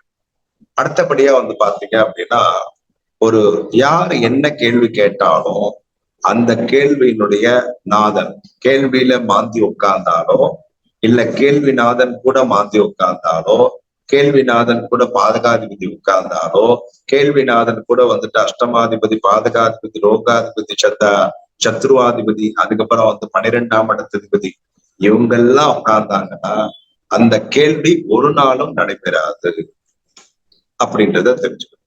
ஓகேங்களா? அடுத்தபடி வந்துட்டுனாக்கா, யார் எந்த கேள்வி கேட்டாலும் கேள்விநாதன் 2, 4, 5, 7, 9, 10, 11 இந்த இடத்துல இருந்தது அப்படின்னா அந்த கேள்வி ஒரு நாள் இல்ல ஒரு நாள் கண்டிப்பா நடைபெறும்ன்றதை தெரிஞ்சுக்கலாம். இப்ப தற்கால பிரசன்னம்னா என்ன அப்படின்னா, இப்ப ஒரு இடத்துக்கு போறீங்க, இன்னைக்கே நீங்க பார்க்கணும், அது இன்னைக்கே நடைபெறுமா நடைபெறாதா அப்படின்றதுதான் தற்கால பிரசன்னம். ஒரு வெற்றிலையில ஒரு மாத பலன் எடுக்க முடியும், அவ்வளவுதான். இது வருஷக்கணக்கா ராமாயணம் மாதிரி எடுத்துக்க முடியுமான்னு கேட்டா முடியாது. ஓகேங்களா? ஒரு நாள் பதிலும் எடுத்துக்கலாம், ஒரு வார பதிலும் எடுத்துக்கலாம், ஒரு மாத பதிலும் எடுத்துக்கலாம். இதுக்கு மேல இதுக்கு டூரேஷன் இருக்கா அப்படின்னு கேட்டா கிடையாது. ஓகேங்களா? இதுதான் ஒரு கணக்கு இருக்கு. அடுத்தது ஒரு கேள்வி இருக்கு. அந்த கேள்வியினுடைய நாதன் அவங்க என்ன கேள்வி கேட்டாலும் அந்த கேள்வியினுடைய நாதன் உச்சம் அடைஞ்சாலும் ஆட்சி அடைஞ்சாலும் நல்ல உச்சம் ஆட்சி பெற்ற கிரகத்தோடு சேர்ந்தாலும் அந்த காரியம் என்பது உடனே நடைபெறும் அப்படின்றத மனசுல வச்சுக்கணும். இந்த ப்ரோகிராம மறுபடியும் கேளுங்க. ஓகேங்களா? ஏன் அப்படின்னா ஒரு வாட்டி கேட்டா இதுக்கு கண்டிப்பா உங்களுக்கு இதுவாகாது. மறுபடியும் கேளுங்க. நிறைய விஷயங்கள் அப்படின்றது உங்களுக்கே புலப்படும். அடுத்தது யார் எந்த கேள்வி கேட்கிறார்களோ அந்த கேள்வி பிரசன்ன லக்னத்திற்கு எத்தனாவது இடத்துல இருக்கு அப்படின்றத பார்க்கணும். அது ரொம்ப முக்கியம். யார் என்ன கேள்வி வேணாலும் கேட்கணும். அந்த கேள்வியினுடைய நாதன் அவர் எத்தனாவது இடத்துல இருக்காரு அப்படின்றத புரிஞ்சுக்கணும். அடுத்தபடியா பார்த்தீங்க அப்படின்னா, ஜாதகமே இல்லாத வர்றவங்களுக்கு இந்த வெத்தலை பிரசன்னம் ஒரு கண்கண்ட கடவுள் அப்படின்றத மறந்துடக்கூடாது. ஜாதகம் நமக்கே பிறந்த கால ஜாதகம் இருக்கு, போட்டு பாடா படுத்திட்டு இருக்குது அப்படின்னா வெற்றிலை பிரசன்னம் நாமளே பார்த்துக்கலாம் அப்படின்றத தெரிஞ்சுக்கணும். அடுத்த தாம்பூல பிரசன்னம் எந்த சூழ்நிலையிலும் பார்த்துக்கலாம் அப்படின்றத மறந்துடாதீங்க. தாம்பூல பிரசன்னம் எந்த கேள்விக்கும் பலன் சொல்லும், என்ன கேள்விக்கு பலன் சொல்லாது அப்படின்றத. குழந்தைய பத்தியா, வீடு வாங்க போறியா, வாகனம் வாங்க போறியா, கல்யாணம் பண்ண போறியா, பொண்ணு பார்க்க போறியா, யாருக்குன்னா பணம் கொடுக்க போறியா, யார்கிட்டனா பணம் வாங்க போறியா, பிரயாணம் போறியா, எதுவாக இருந்தாலும் சரி அந்த கேள்விக்கு அது பதில் சொல்லும். கேட்கும் கேள்வி எதுவாயினும் அதனுடன் மாந்தி இருந்தால் அது தடைப்படும் அப்படின்றது விருத்தியே வராது. என்ன கேள்வி கேட்குறியோ அந்த கேள்வியினுடைய நாதன் கூட எப்பவுமே மாந்தி இருந்ததுன்னா அது விருத்தி இல்லாத தன்மைய கொடுக்கும் அப்படின்றத தெரிஞ்சுக்கணும். கேள்வி கேட்கும் கேள்வி எதுவாயினும் அந்த கேள்வி நாதனை சந்திரன் பார்த்தாலோ குரு பார்த்தாலோ அது நடைபெறும்ன்ற சொல்லணும். இப்ப யாரோ ஒருத்தர் கேள்வி கேட்கிறாங்க, அந்த கேள்வி நாதன் கூட சந்திரன் உட்காந்துட்டாருன்னு வச்சுங்க, உடனடி மாற்றம். ஓகேங்களா? உடனே மாற்றம் ஏற்படும். குரு பார்த்தாருன்னு வச்சுங்களேன், வெற்றியா நடைபெறதுக்கு நமக்கு யோகம் கொடுத்துருவாரு அப்படின்றத தெரிஞ்சுக்கணும். அப்போ சந்திரன் பார்த்ததுன்னா உடனே மாற்றம், அதே மாதிரி குரு பார்த்ததுன்னா அது தோல்வி இல்லாத மாற்றம் அப்படின்றத தெரிஞ்சுக்கணும். அடுத்தது ஒரு பலன் சொல்ல தாம்பூலத்தையும் பார்க்க வேண்டும், கோச்சார கிரகத்தையும் பார்க்க வேண்டும் அப்படின்றத. எதை நாம எடுத்துக்கிறது அப்படின்னு கேட்டா, கோச்சாரத்துல உள்ள கிரகத்தை கண்டிப்பா எடுத்துக்கணும். ஆனா பாக்குறது நம்ம தாம்பூல பிரசனம் இல்லையா, அதையும் சுட்டி எடுத்துக்கணும், இதையும் சுட்டி எடுத்துக்கணும்ன்றத தெரிஞ்சுக்கணும். ஓகேங்களா? கோச்சார கிரகம் கைவிட்டாலும் தாம்பூலம் கிரகம் நமக்கு கண்டிப்பா கைவிடாது அப்படின்றத தெரிஞ்சுக்கணும். தாம்பூலம் அப்படியே அப்பழுக்க விட்டு அப்படியே காமிக்கணும் அவனோட நிலை என்ன அப்படின்றது நமக்கு தெரிஞ்சு போயிடும். தாம்பூலத்தை வைத்து முழு பலரையும் சொல்ல முடியும், கேட்கும் கேள்விக்கும் சொல்ல முடியும். அதாவது தாம்பூலத்தை வச்சு மொத்தம் ஒரு கேள்விக்குன்னு வருவாங்க, அவங்க என்ன பண்ணுவாங்கன்னா, நம்ம சொல்றது புடிச்சிருச்சு அப்படின்னா, எனக்கு மொத்தமா சொல்லிருங்களேன் அப்படின்ட்டு வந்துட்டு இது பண்ணுவாங்க. அப்போ ஒரு ஜோதிடர் முழு பலனையும் வெத்தலை சொல்றதுக்கு கத்துக்கணும். கேட்கிற கேள்விக்கும் பலன் சொல்றது கத்துக்கணும் அப்படின்றத தெரிஞ்சுக்கணும். அடுத்த தாம்பூல பிரசன்னத்தில் எந்த கேள்விக்கும் பலன் துல்லியமாக பலன் சொல்ல முடியுமா அப்படின்னு கேட்டா எக்ஸாக்டா சொல்லணும். அப்படி சல்யூட் அடிச்சு வந்துட்டேனாக்கா சொல்லணும். ஓகேங்களா? தப்பே பண்ணாது. ஓகேங்களா? அப்போ தற்கால பிரசன்னம் பார்த்து சொல்வதால் நன்மை தீமை அறிந்து செயல்பட முடியும். இப்ப உதாரணத்திற்கு தற்கால பிரசன்னம் எப்படி பார்க்கறது அப்படின்றத இப்பதான் நம்ம சொல்ல போறோம். ஒரு தற்கால பிரசன்னம்னா, இப்ப நீங்க வந்து ஒரு இடத்துக்கு நீங்களே போறீங்க, இல்ல மத்தவங்க உங்ககிட்ட வந்து கேட்கிறாங்க அப்படின்னு வச்சுங்களேன். இப்போ ஒரு 20 ரூபாயில இருந்து 25 ரூபாய்க்குள்ள வெத்தலை வாங்கிக்கிறீங்க. கூடுமான இந்த 25 ரூபாய்க்கு வாங்காதீங்க. ஏன்னா 25ஆம் நம்பர் அப்படின்றது பிரசன்னத்துக்கு உதவாது. 20 ரூபா அப்படி இல்லைன்னா 22 இல்லைன்னா 23 இல்லைன்னா 24 அப்படி வச்சுக்கோங்க. 25ன்றது வேணாம். நம்ம சொல்லும் போது பழப்பி விட்டுரும். ஓகேங்களா? 16, 25, 34 இதுக்கெல்லாம் அவன் 7ஆம் நம்பர்ல வாங்கினீங்கன்னா சொல்லும் போது நம்மளுக்கு பழப்பி விட்டுரும். ஓகேங்களா? அப்படி பண்ண வேண்டாம். இப்போ ஒரு தற்கால பிரசன்னம் எப்படி பார்க்கறது? ஒரு 20 ரூபாய்க்கு வெத்தலை வாங்கிட்டு வர்றீங்க, நல்லா சாமி கும்பிடுறீங்க, உங்களுக்கு தேவையான சாமி கும்பிட்டுறீங்க, ஒரு நல்ல இடத்துல உட்காந்துக்கிறீங்க. உட்காந்துக்கிட்டு நான் இந்த மாதிரி வந்து ஒரு இடத்துக்கு வந்து போறேன். உதாரணத்துக்கு ஒரு இடம் வாங்க போறேன். அந்த இடம் வாங்குறது நான் வாங்கலாமா வேண்டாமா, அது நல்ல மனையா நல்ல மனை இல்லையா, வாங்குறவன் கரெக்டான ஆளா இல்லையா அப்படின்றத 3 கேள்வி கேட்டு நல்லா மனசுல வந்து பிரார்த்தனை பண்ணி எந்த தெய்வம் உங்களுக்கு ரொம்ப பிடிக்குமோ வேண்டிக்கங்க. வேண்டிக்கிட்டு வந்த வெத்தலைய ஃபுல்லா எண்ணுங்க. எண்ணிட்டு அதை 10ஆல பெருக்குங்க. அது கூட 1 சேருங்க. 7ஆல வாங்குங்க. ஈவு வரும், மீதி வரும். மீதி எடுத்துக்கங்க, ஈவை தள்ளுங்க. தள்ளிட்டீங்க அப்படின்னா அந்த ஈவு ஈவு வந்துட்டேனாக்கா மீதி வந்துட்டு எவ்வளவு வருதோ அது வந்து கிரகம்ன்றது சொல்லிட்டேன் இல்லையா? ஞாயிறுல இருந்து வெள்ளி சனி வரலையும் அப்படியே ஆர்டரா 1, 2, 3 நாள் போட்டுக்கிட்டே வந்துட வேண்டியதான். இப்போ நமக்கு வந்துட்டேனாக்கா வந்து யார் என்ன கேள்வி கேட்கிறாங்க அப்படின் போது, உதாரணத்துக்கு இப்ப நாம வந்து ஒரு இடமே போய் பார்க்க போறோம். அவங்க போன் பண்ணி தொல்லை பண்ணிட்டு இருக்கிறாங்க, வாங்க சார் வந்து பாருங்கன்னு சொல்லிட்டு. நாம இங்கே இருந்து பார்க்கும்போது லக்னம் வந்துட்டேனாக்கா வருதுன்னு வச்சுக்க. லக்னத்துக்கு 4ஆம் இடத்துலயோ, லக்னத்திற்கு 12-2லயோ, லக்னத்திலேயோ மாந்தி உக்காந்துதுன்னு வச்சுக்கல. லக்னத்துல மாந்தி உக்காந்தீங்கன்னா நீ என்னைக்கு அந்த இடத்த போய் காலடி வச்சு அந்த இடத்த வாங்குறியோ அன்னைக்கே உனக்கு பிடிச்சது தரித்திரம்ன்றத நினைச்சுக்கணும். நம்பர் 1. 2ஆம் இடத்துல உக்காந்துச்சு அப்படின்னு சொன்னா நீ என்னைக்கு வாங்குறியோ அன்னையில இருந்து உனக்கு தனம், குடும்பம், நீ சொல்ற வாக்கு எல்லாம் பாதிக்கப்படும் போதுன்னு எடுத்து. 12ல உட்காந்துன்னு வச்சுக்க, என்னைக்கு நீ வாங்குறியோ உன்னோட நிம்மதியே போச்சு அப்படின்றத எடுத்துக்கணும். லக்னத்துக்கு 4ல உட்காந்துச்சுன்னு வச்சுக்கிற, அந்த இடம் வந்துட்டு சல்லிய தோஷம் உள்ள இடம், பிரேத தோஷம் உள்ள இடம். அந்த இடத்துல ஏதோ வந்துட்டு எலும்பு, நாய் எலும்போ, பூனை எலும்போ, மனிதன் எலும்போ ஏதோ சம்திங் அந்த இடத்துல இருக்கு அப்படின்றத தெரிஞ்சுக்கணும்.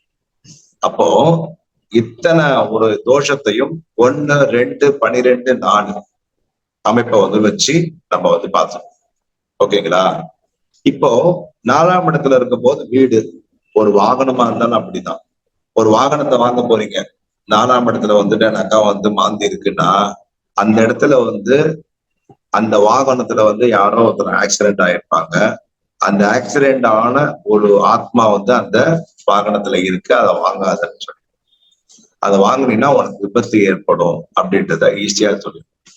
இது கண்டிப்பா நடக்குமா சார் அப்படின்னா கண்டிப்பா நடக்கும். ஓகேங்களா? முதல்ல பிரசன்னம்ன்றது முதல்ல நாம நம்ம முதல்ல நம்மளோட தொழில்ல நாம வந்து கரெக்டா. ஓகேங்களா? தெய்வங்களுடைய வாக்குல வந்து பொய் இருக்கக்கூடாது. ஓகேங்களா? தொழிலுக்காக பொய் சொல், ஆனா தொழிலையே பொய்யா பண்ணாதன்றதுதான் கருத்து. அப்போ ஒரு தொழில் அப்படின்னு பார்க்கும்போது நல்லா அவங்க கிட்ட உண்மையை சொல்லி நாம வந்து ஒரு விஷயம் பண்றோம் அப்படின்னா அது கரெக்ட். ஏன்னா டாக்டருக்கு அடுத்தபடி நாம தான் இருக்கோம். அப்போ நம்மள நம்பி வரக்கூடிய கிளைண்ட் கிட்ட யாருக்காகவும் நாம மாத்தி சொல்லக்கூடாது. ஓகேங்களா? இது தரகரே நம்ம கூட வந்தாலும் நம்ம கிட்ட கண்ணடிப்பான், நல்லா நல்ல இடம்னு சொல்லி விடுங்க, சொல்லக்கூடாது. ஓகேங்களா? நமக்கு வந்துட்டு கிளைண்ட் தான் நம்ம முக்கியம். அது மாதிரி வந்துட்டு வந்து பார்த்துக்கணும். சொன்னால எப்பவுமே நம்மள மாத்திக்க கூடாது அப்படின்றத வந்து தெரிஞ்சுக்கணும். தொழில் ரீதியில வந்து யாராக இருந்தாலும், அண்ணனா இருந்தாலும் சரி, தம்பியா இருந்தாலும் சரி, பொண்டாட்டியா இருந்தாலும் சரி, யாரா இருந்தாலும் சரி, தொழில்னா தொழில், பாசம்னா பாசம். அப்படி வந்துட்டுனாக்கா இருக்க நம்ம வந்து கத்துக்கணும். அடுத்தது வந்துட்டுனாக்கா, இப்போ இதுவே ஒரு பொண்ணு பார்க்க போறீங்க. ஒரு பொண்ணு பார்க்க போறீங்க அப்படின்னும் போது, அந்த பொண்ணு பார்க்கறதுக்கு நீங்க போறீங்க அப்படின்னாக்கா, இந்த பொண்ணு நல்ல பொண்ணா, இந்த பொண்ணு நல்ல பொண்ணா கெட்ட பொண்ணா, இந்த பொண்ணை வந்து கல்யாணம் பண்ணா நான் நல்லா இருப்பேனா அப்படின்னு பார்த்தாக்கா, இதற்கு தாம்பூல பிரசனத்துல வந்து 12 கட்டத்திற்குமே நாம வந்து பிரசன்னம் பார்த்துக்கணும். ஓகேங்களா? இப்போ 12 கட்டத்துக்கும் வந்து பாத்துக்கிறது அப்படின்றது வந்து, அந்த பொண்ணு அமைஞ்சு போச்சு அப்படின்னா 12 வெத்தலைக்கும் 12 கட்டத்தையும் வச்சு கால்குலேட் வந்துட்டு பண்ணலாம். ஓகேங்களா? அது ஒரு முறை. இப்போ ஒரு பொண்ணு நம்ம பார்க்க போறோம், அதனுடைய பொண்ணுடைய கேரக்டர் எப்படி இருக்கும், அந்த பொண்ணு எப்படி இருக்கும் அப்படின்னு பார்க்கும்போது ஒரே ஒரு துல்லியமான பதில்.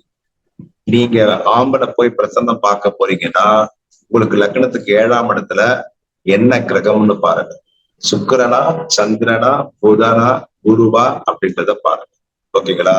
இதெல்லாம் வந்துட்டு நமக்கு வந்து ஓகே அப்படின்னு இருக்கக்கூடிய பொண்ணு. ஓகேங்களா? சனியா, செவ்வாயா, ராகுவா, கேதுவா, மாந்தியா அப்படின்றத பாக்குறது, இது ஒரு 5 கேட்டகரி. இதை பாருங்க. இப்போ உங்களுக்கே தெரியும், சந்திரன், சுக்கிரன், புதன், குரு இந்த மாதிரி ஒரு பெண்ணா இருந்தது அப்படின்னு சொன்னா கண்ணை மூடிட்டு கல்யாணம் பண்ணிக்கலாம். சனி, செவ்வாய், அடுத்தது வந்துட்டாக்கா ராகு, கேது, மாந்தி இந்த மாதிரி ஒரு இதுவா இருந்தா யோசிச்சு முடிவெடுத்து பண்ணணும்.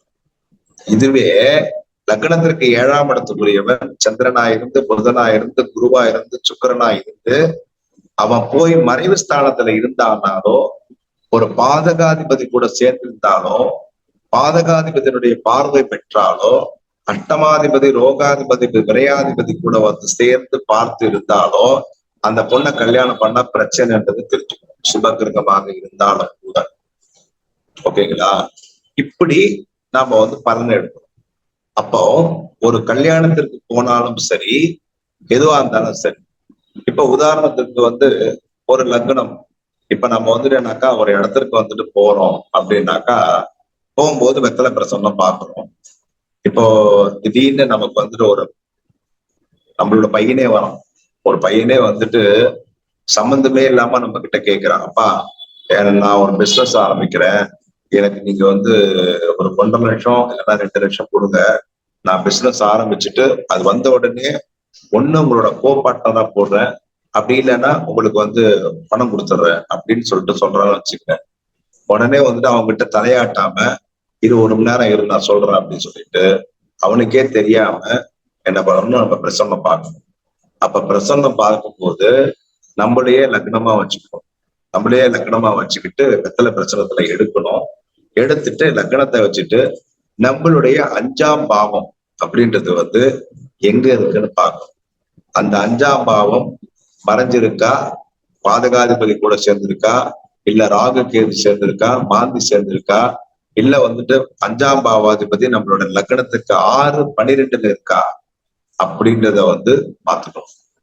5ஆம் பாவாதிபதி 6ல சேர்ந்து 6ஆம் இடத்ததிபதியும் அது கூட சேர்ந்து இருந்தா இவன் என்ன பண்ணுவான், இவனுக்கு 2 லட்சம் கடன் வாங்கி கொடுத்தோம்னா அதை இன்னும் அதிகப்படுத்தி நம்மளை இன்னும் மேற்கொண்டு கடன்காரன் ஆக்கி. புரியுதுங்களா? அப்போ 5ஆம் பாவாதிபதி அப்படின்றவன் உங்களுடைய லக்னத்திலேயே உட்கார்ந்தான்னா அவனுக்கு நீங்க கொடுக்கலாம், கண்டிப்பா கொடுக்கலாம். 2ல உட்கார்ந்தா கொடுக்கலாம், 3ல உட்கார்ந்தா கொடுக்கலாம், 4ல உட்கார்ந்தா கொடுக்கலாம், 5லயே உட்கார்ந்தான்னா 5ஆம் இடத்ததிபதி 5ஆம் வீட்டுல உட்கார்ந்தான்னா கொடுக்க கூடாது. ஏன்னா போட்ட முதல் அவட காரகோ பவன் ஆஸ்தின்ற மாதிரி ஆயிடும். 6ஆம் இடத்துல உட்கார்ந்தா மேலும் கடன், 7ஆம் இடத்துல உட்கார்ந்தா ஓகே தான், 8ஆம் இடத்துல உட்கார்ந்தது அப்படின்னா பிரச்சனை.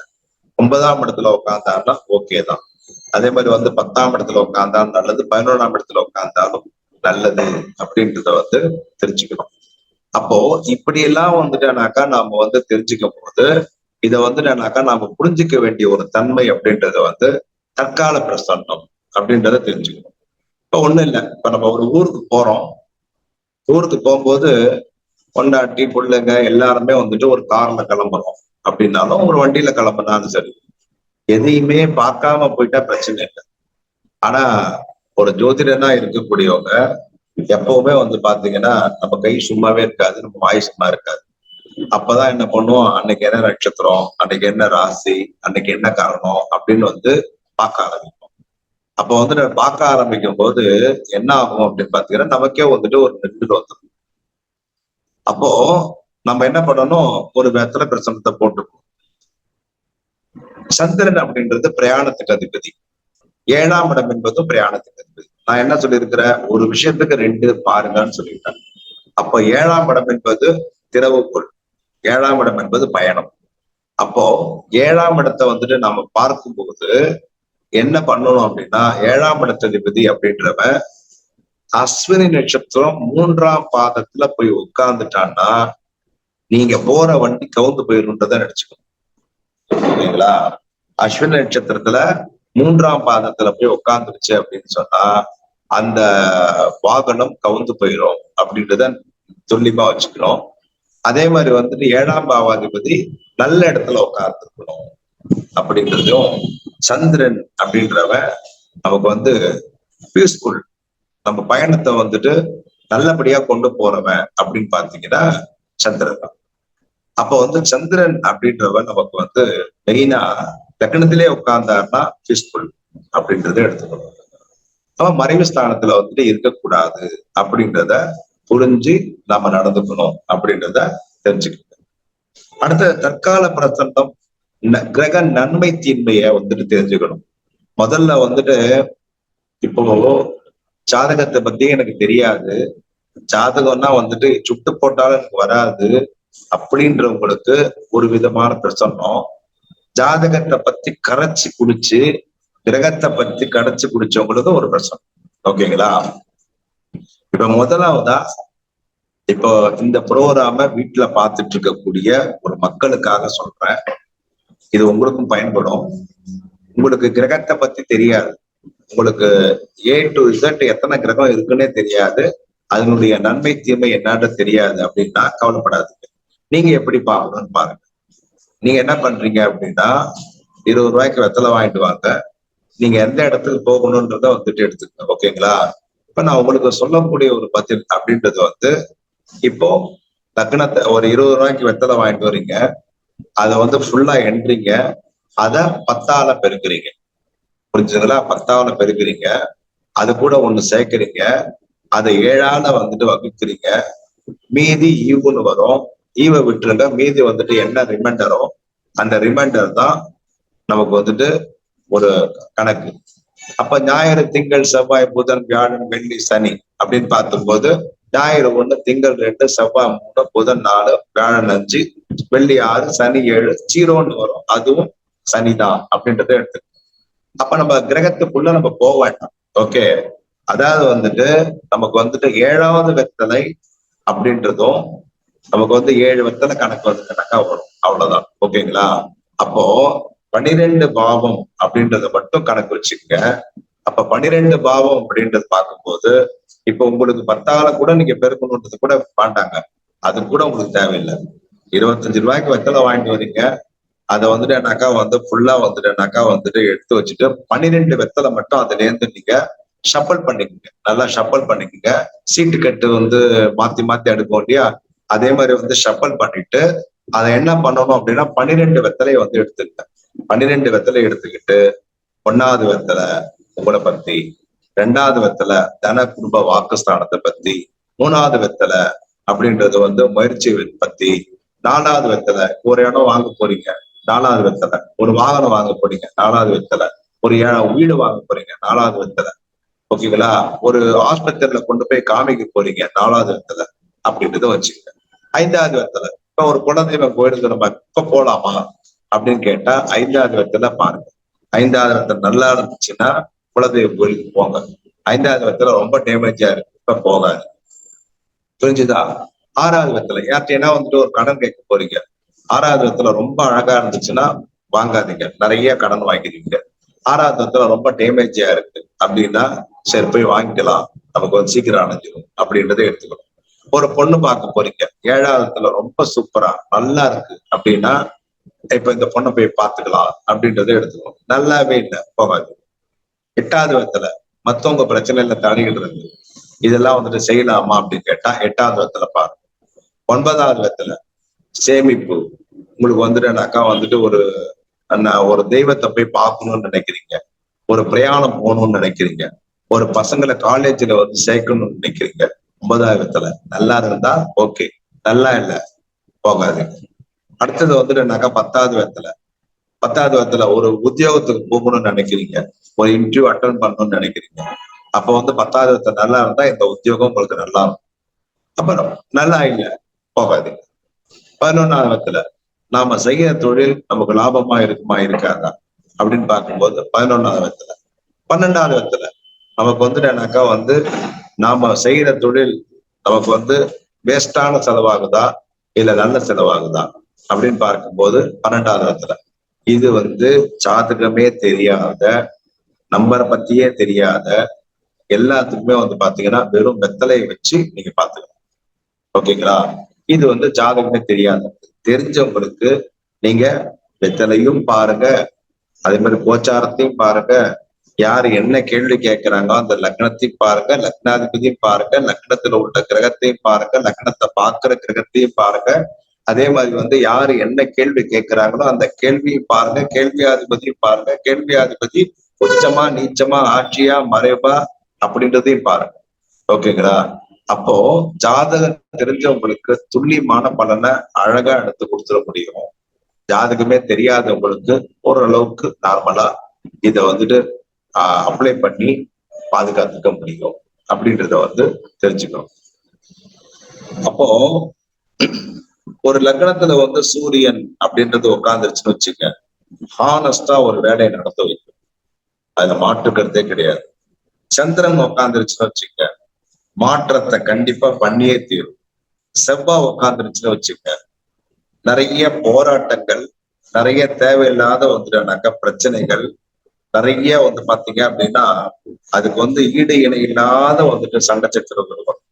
புதன் உட்கார்ந்து வச்சுக்க, அறிவா ஞானமா தெளிவா போகும். குரு உட்கார்ந்துருச்சு, நிதானம், ஒரு விஷயத்த வந்து செய்யறதுக்கு வந்துட்டு உத்வேகமா இருக்கும். சுக்கிரன் உட்காந்துருச்சு, நம்மள ஆடம்பரமா எடுத்துட்டு போகும், ஜாக்கிரதையா போகும். அதே மாதிரி வந்து சனி உட்கார்ந்துருச்சு, மந்தமா போகும், நிதானமா போகும்.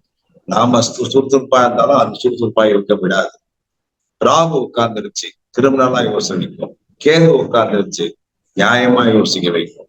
அப்போ லக்னத்துல வந்து எந்த கிரகம் உட்கார்ந்துருக்குன்னு பார்த்து அந்த கிரகத்தினுடைய தன்மைய நீங்க தெரிஞ்சுக்கிட்டீங்கனாலே உங்களுக்கு போதுமானதா இருக்கும் அப்படின்றத நாம வந்து புரிஞ்சுக்கணும். அப்போ இந்த வெத்தலை பிரசன்னம் அப்படின்றது வந்து நமக்கு வந்து தற்காலமா நமக்கு வந்துனாக்கா வந்து தற்கால பிரசனத்தை வந்து நாம வந்து பாத்துக்கிறது அப்படின்றது வந்து பெஸ்ட்.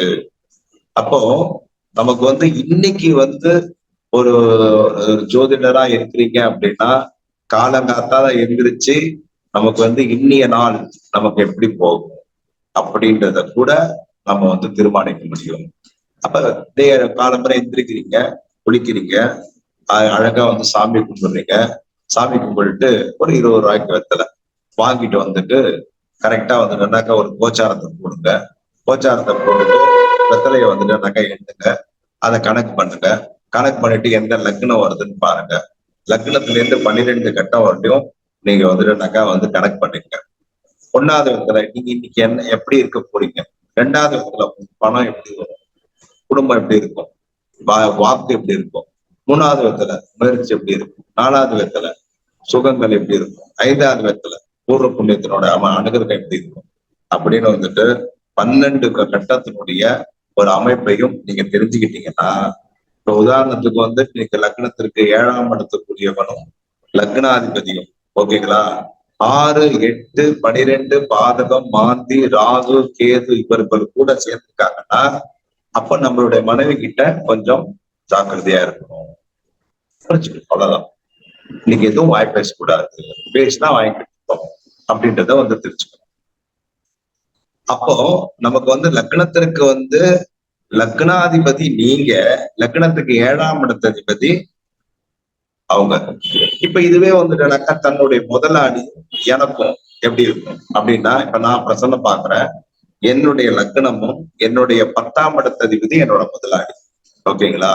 அப்போ 10ஆம் இடத்ததிபதியும் லக்னாதிபதியும் இன்னைக்கு 6, 8, 12 பாதகஸ்தானத்துக்கு ராகு, கேது, மாந்தி இந்த மாதிரி ஒரு இடத்துல உட்கார்ந்துருச்சு அப்படின்னா, ஓகேங்களா, அப்போ அவருக்கும் நமக்கு பிரச்சனை வரப்போகுது.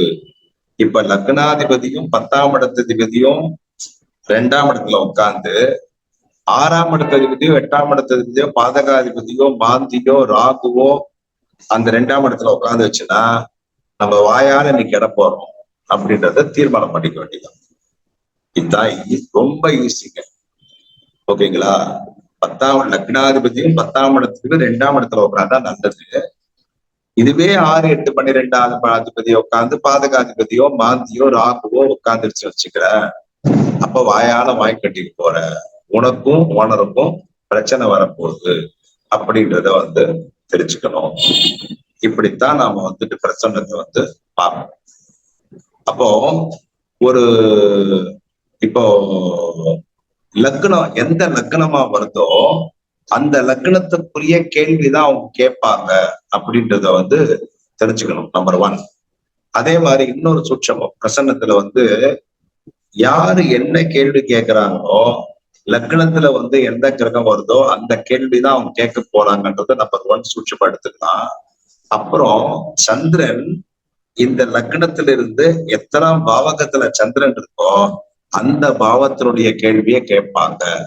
இது சந்திரன் நாடியினுடைய டிப்ஸ்.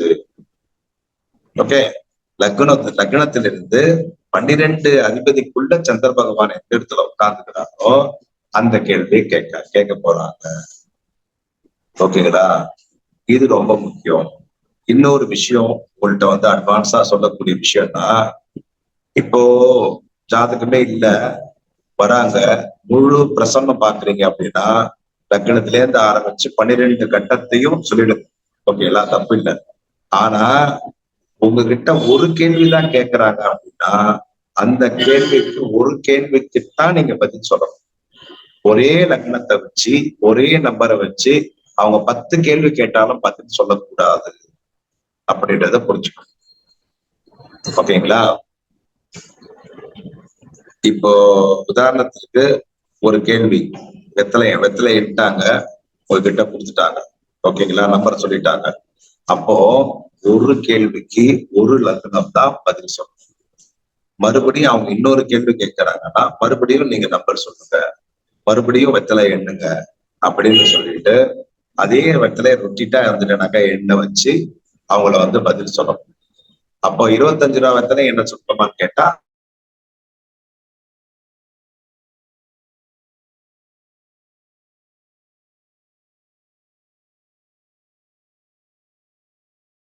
ஐயா மியூட்ல இருக்கீங்கய்யா, மியூட்ல இருக்கீங்க, ஒரு நிமிஷம்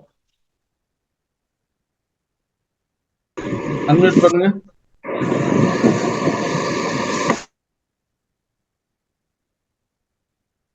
பண்ணுங்க, பேசலாம். ஓகே. சரி.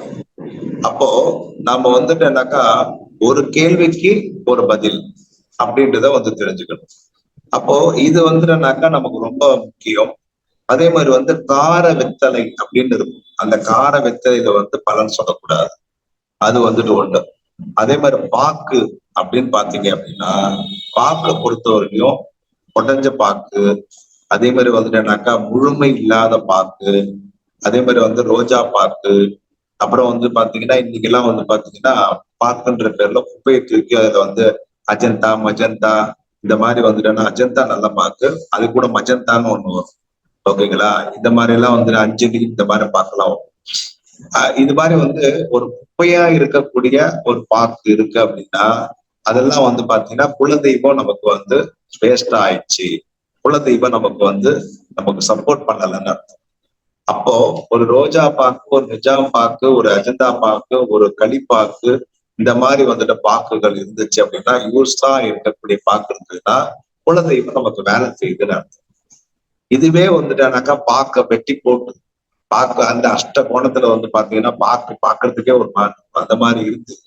அப்புறம் பொட்டலம் பாக்கு வந்துட்டானாக்கா போடலாம்னு சொல்லிட்டு பார்த்தா குப்பையா இருக்கும். ஓகேங்களா? அந்த மாதிரி பாக்கு இருந்துச்சுன்னா அது என்ன ஆகும் அப்படின்னு பாத்தீங்கன்னா நிறைய நமக்கு தேவையில்லாத ஒரு பிரச்சனையை கொடுக்கும். அப்ப குலதெய்வத்துக்கு சப்போர்ட் இல்லைன்னு அர்த்தம். அப்போ யாருமே ஒரு குலதெய்வ பிரச்சனை பார்க்கணும்னா கூட சிகப்பு கலர்ல பூ போட்டுன்னு வந்தாலோ, இல்ல வேஷ்டி புடவை கட்டின்னு வந்தாலோ, மஞ்சள் கலர்ல பூ எடுத்துட்டு வந்தாலோ, வேஷ்டி புடவை கட்டின்னு வந்தாலோ, அவங்களுக்கு குலதெய்வத்துல சாப கோபம் இருக்குன்றதை எடுத்துக்கணும். அது நம்பர் 1. யாரு பொட்டலம் பாக்கு வாங்கிட்டு வராங்களோ அந்த பொட்டலம் பாக்கு வேண்டாம் குலதெய்வம் கட்டுல இருக்குன்றத நம்ம மறந்துடக்கூடாது. ஓகேங்களா? இதுதான் தற்கால பிரசனத்தினுடைய ஒரு அமைப்பு. அப்போ தற்கால பிரசன்னம் பார்க்கறதுன்றது நம்ம இதுதான் விதி, இதுக்கு மீறி விதிகள் அப்படின்றது நிறைய கத்துக்கலாம். ஆக மொத்தத்துல நமக்கு ஐயா கொடுத்த டைம்ல இவ்வளவு விஷயங்கள் அப்படின்றது மேக்சிமம் உங்களுக்கு என்னென்ன சொல்ல முடியும் அப்படின்றத சொல்லியிருக்கேன். இன்னும் ஒரே ஒரு பிரசன்னம் மட்டும் சொல்லிட்டு ஐயாவுடைய தலைமையில போயிடலாம்.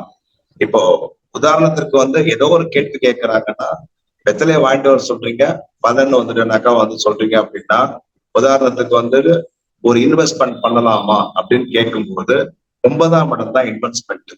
அப்போ நம்ம லக்னம் பாக்குறோம் அப்படின்னா லக்னம் அதிபதியும் 9ஆம் இடத்து அதிபதியும் லக்னத்தினுடைய முதல் வெத்தலையும் 9ஆம் இடத்தினுடைய வெத்தலையும் நல்லா இருக்கான்னு பாருங்க. 9ஆம் இடத்துல நல்லா இல்லை அப்படின்னா முதல் போடாதீங்க. லக்னாதிபதி நல்லா இல்லைன்னா முதல் போடாதீங்க. இதுதான் விதி. இதன்படிதான் 12 கட்டத்துக்கு உண்டான விதிமுறைகளை நீங்க பயன்படுத்தணும் அப்படின்றத சொல்றேன். இதுதான் தற்கால பிரசன்னத்தினுடைய ஒரு அமைப்பின் விதி. இந்த பிரசன்னத்தை நீங்க எல்லோரும் கத்துக்கணும். இத மறுபடியும் போட்டு கேளுங்க. ஏன்னா நிறைய விதிமுறைகள் சொல்லியிருக்கோம். அதனால இந்த ஸ்டார் அகாடமியில இந்த வெற்றிலை பிரசன்னத்தின் மூலியமா உங்களுக்கு நான் சொன்னதுல ரொம்ப பெருமை அடைகிறேன். இப்ப ஐயா பேசுவாங்க.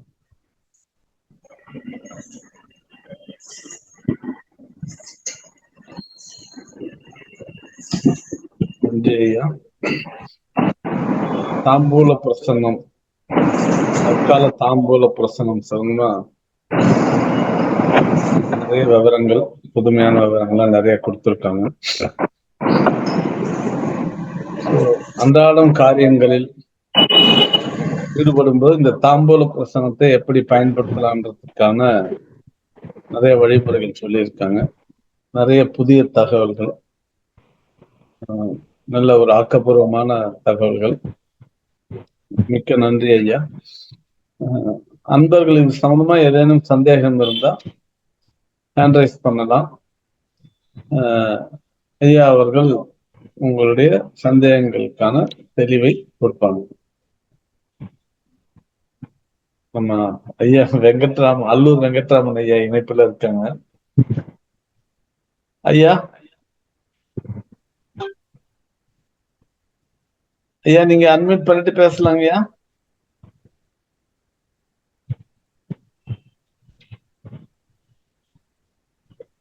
ஐயா நீங்க அன்மியூட் பண்ணுங்க. உங்க வீடியோ ஆடியோ ரெண்டுமே மியூட்ல இருக்கு. அல்லூர் ஐயா.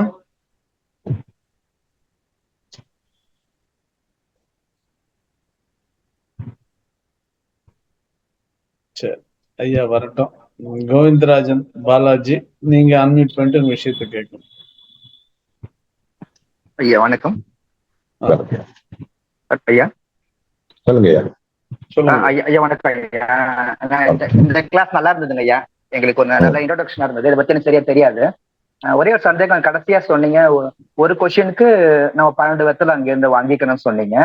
இப்ப அடுத்த கொஸ்டின் கேட்கும்போது மறுபடியும் அந்த 25 லட்சத்துல இருந்து அடுத்த 12 எடுத்து சொல்லுங்க. புரியுது ஐயா. சொல்லுங்க ஐயா. இன்னொரு வாட்டி சொல்லுங்க ஐயா. இப்ப இந்த கேக்குதுங்களா ஐயா? இப்போ நீங்க ஒரு முதல் முறை 12 வெத்தலையை வாங்கி லக்னம் கண்டுபிடிச்சு வயசு சொல்லணும்னு சொன்னீங்க. அடுத்த கேள்விக்கு மறுபடியும் ஒரு 12 வெத்தலை வாங்கி சொல்லணும் இல்லையா?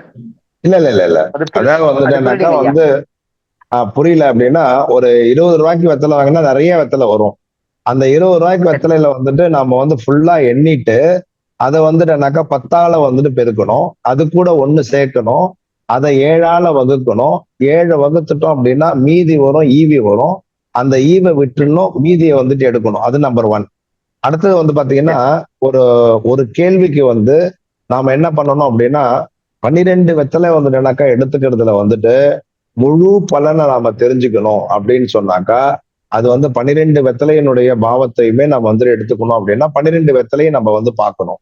சப்போஸ் நமக்கு வந்து ஒரு கேள்விதான் அப்படின்னு பார்க்கும்போது அவங்க வந்து எத்தனாம் பாவத்தினுடைய கேள்வி கேட்கிறாங்களோ அத்தனாம் இப்ப உதாரணத்திற்கு 4ஆம் பாவத்தினுடைய கேள்வி கேட்கிறாங்கன்னா 12 வெத்தலை 4ஆம் பாவத்தை மட்டும் உருவி அந்த 4ஆம் பாவத்தினுடைய வெத்தலையை மட்டும் பார்த்துட்டு 4ஆம் பாவத்தினுடைய கிரகம் வந்து கோச்சார ரீதியில எப்படி இருக்குன்னு பார்த்துட்டு அதை மட்டும் பார்த்தா போதும். புரிஞ்சுதா? அடுத்த கொஸ்டின் கேட்டா ஐயா, அடுத்த கொஸ்டின் கேட்டா இந்த 12 வெத்தலை அவங்க கிட்டே கொடுத்துட்டு மறுபடியும் 20 ரூபாய்க்கு வாங்கிட்டு வந்த வெத்தலை எல்லாத்தையும் ஒன்னா சேர்த்துட்டு அதுல இருந்து ஒரு புடி எடுக்க சொல்லி மறுபடியும் வந்துட்டுனாக்கா எண்ணி அதையும் 10ஆல பெருக்கி ஒன்னா சேர்த்து அதுக்கப்புறம் வந்து 12 வெத்தலை அதுல இருந்து எடுக்க சொல்லி மறுபடியும் வந்துட்டுனாக்கா 12 பாவாதிபதி எடுக்கணும். எடுத்துட்டு அவங்க மறுபடியும் ஒரு 7ஆம் பாவாதிபதியோட கேள்வி கேட்கறாங்கன்னா அந்த 7ஆவது வெத்தலையும் 1ஆவது வெத்தலை வச்சு பதில் சொல்லணும். சரிங்க. ஒரு முறையா அப்ப சஃபிள் பண்ண வேண்டி இருக்கும் கொஸ்டின் கேட்க. கண்டிப்பா கண்டிப்பா கண்டிப்பா கண்டிப்பா. ரொம்ப நல்லா புரிஞ்சுதுங்க ஐயா. ரொம்ப நன்றிங்க ஐயா. நன்றி நன்றி நன்றி திரு கோவிந்தராஜன் பாலாஜி. நன்றி ஐயா. அல்லூர் ஐயா அன்மியூட் பண்ணுங்கய்யா. பேசலாம் ஐயா. ஐயா நமஸ்காரம். நமஸ்காரம் ஐயா. ஐயா வணக்கம் வணக்கம். நல்லா இருங்க. நானும் பிரசன்னத்துக்கு ஒரு புத்தகம் எழுதியிருக்கேன். அது ஒரு எளிமையான ஆரம்ப புத்தகம் தான்.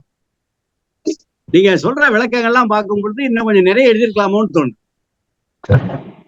ரொம்ப நன்றிங்க. உங்க ஆசீர்வாதங்க ஐயா. தாம்பூலத்துல வந்து இவ்வளவு கணக்குகள் இருக்குங்கிறத நல்லா தெளிவா சொல்லியிருக்கீங்க. ரொம்ப சந்தோஷம். பிரசன்னத்துல வந்து வச்சு இவ்வளவு முறைகள் இருக்குங்கிறத நல்ல விளக்கமா சொல்லியிருக்கீங்க. பிரச்சனை மார்க்க புக்கு வச்சிருக்கேன். கிட்டத்தட்ட ஒரு 7-8 பிரச்சனை புத்தகம் வச்சிருக்கேன்னு வச்சிருக்கீங்களேன். ஷட்பஞ்சசிகா இருக்கு, இன்னும் 2-3 7-8 புத்தகம் இருக்கு. பட் இல்லாத கருத்துக்கள் எல்லாம் ஒரு சில கருத்துக்கள்லாம் நல்ல கருத்துக்கள் சொல்லியிருக்கீங்க. எளிமையா சொல்லியிருக்கீங்க. மக்கள் புரிஞ்சுக்கிட்டு ஈஸியா பிரசனம் பாக்குறவங்களுக்கு ஒரு ஒரு கைடன்ஸ் கொடுத்துருக்கீங்க. ரொம்ப சந்தோஷம் எனக்கு. ஆசீர்வாதங்க ஐயா. நல்லா இருக்கு. நன்றிங்க ஐயா. நன்றி. வணக்கங்க ஐயா. கொஞ்சம் உடம்பு நல்லா இருந்தது. கொஞ்சம் உட்காந்து கேட்டேன் எல்லாத்தையும் பொறுமையா. வேற ஒண்ணும் இல்ல. சரிங்க. நன்றிங்க. உடம்ப பாத்துக்கோங்க. இல்ல பாத்துக்கிறேன். சும்மா ரெஸ்ட்ல தானே இருக்கேன். எனக்கு ஒண்ணும் வேலையே கிடையாதுங்க. 2-3 வாரமா உடம்பு நல்லா இருக்கு. நல்லா இருக்குன்னு சொல்றேன். தூக்கம் வரல இன்னைக்கு. ரொம்ப சந்தோஷம். ரைட். நல்லதுங்க. நன்றிங்க. அடுத்து திரு கார்த்திகேயன் ஐயா, நீங்க அன்மியூட் பண்ணிட்டு ஒரு விஷயத்தை கேட்கலாம். ஐயா வணக்கம். வணக்கம் வணக்கம்.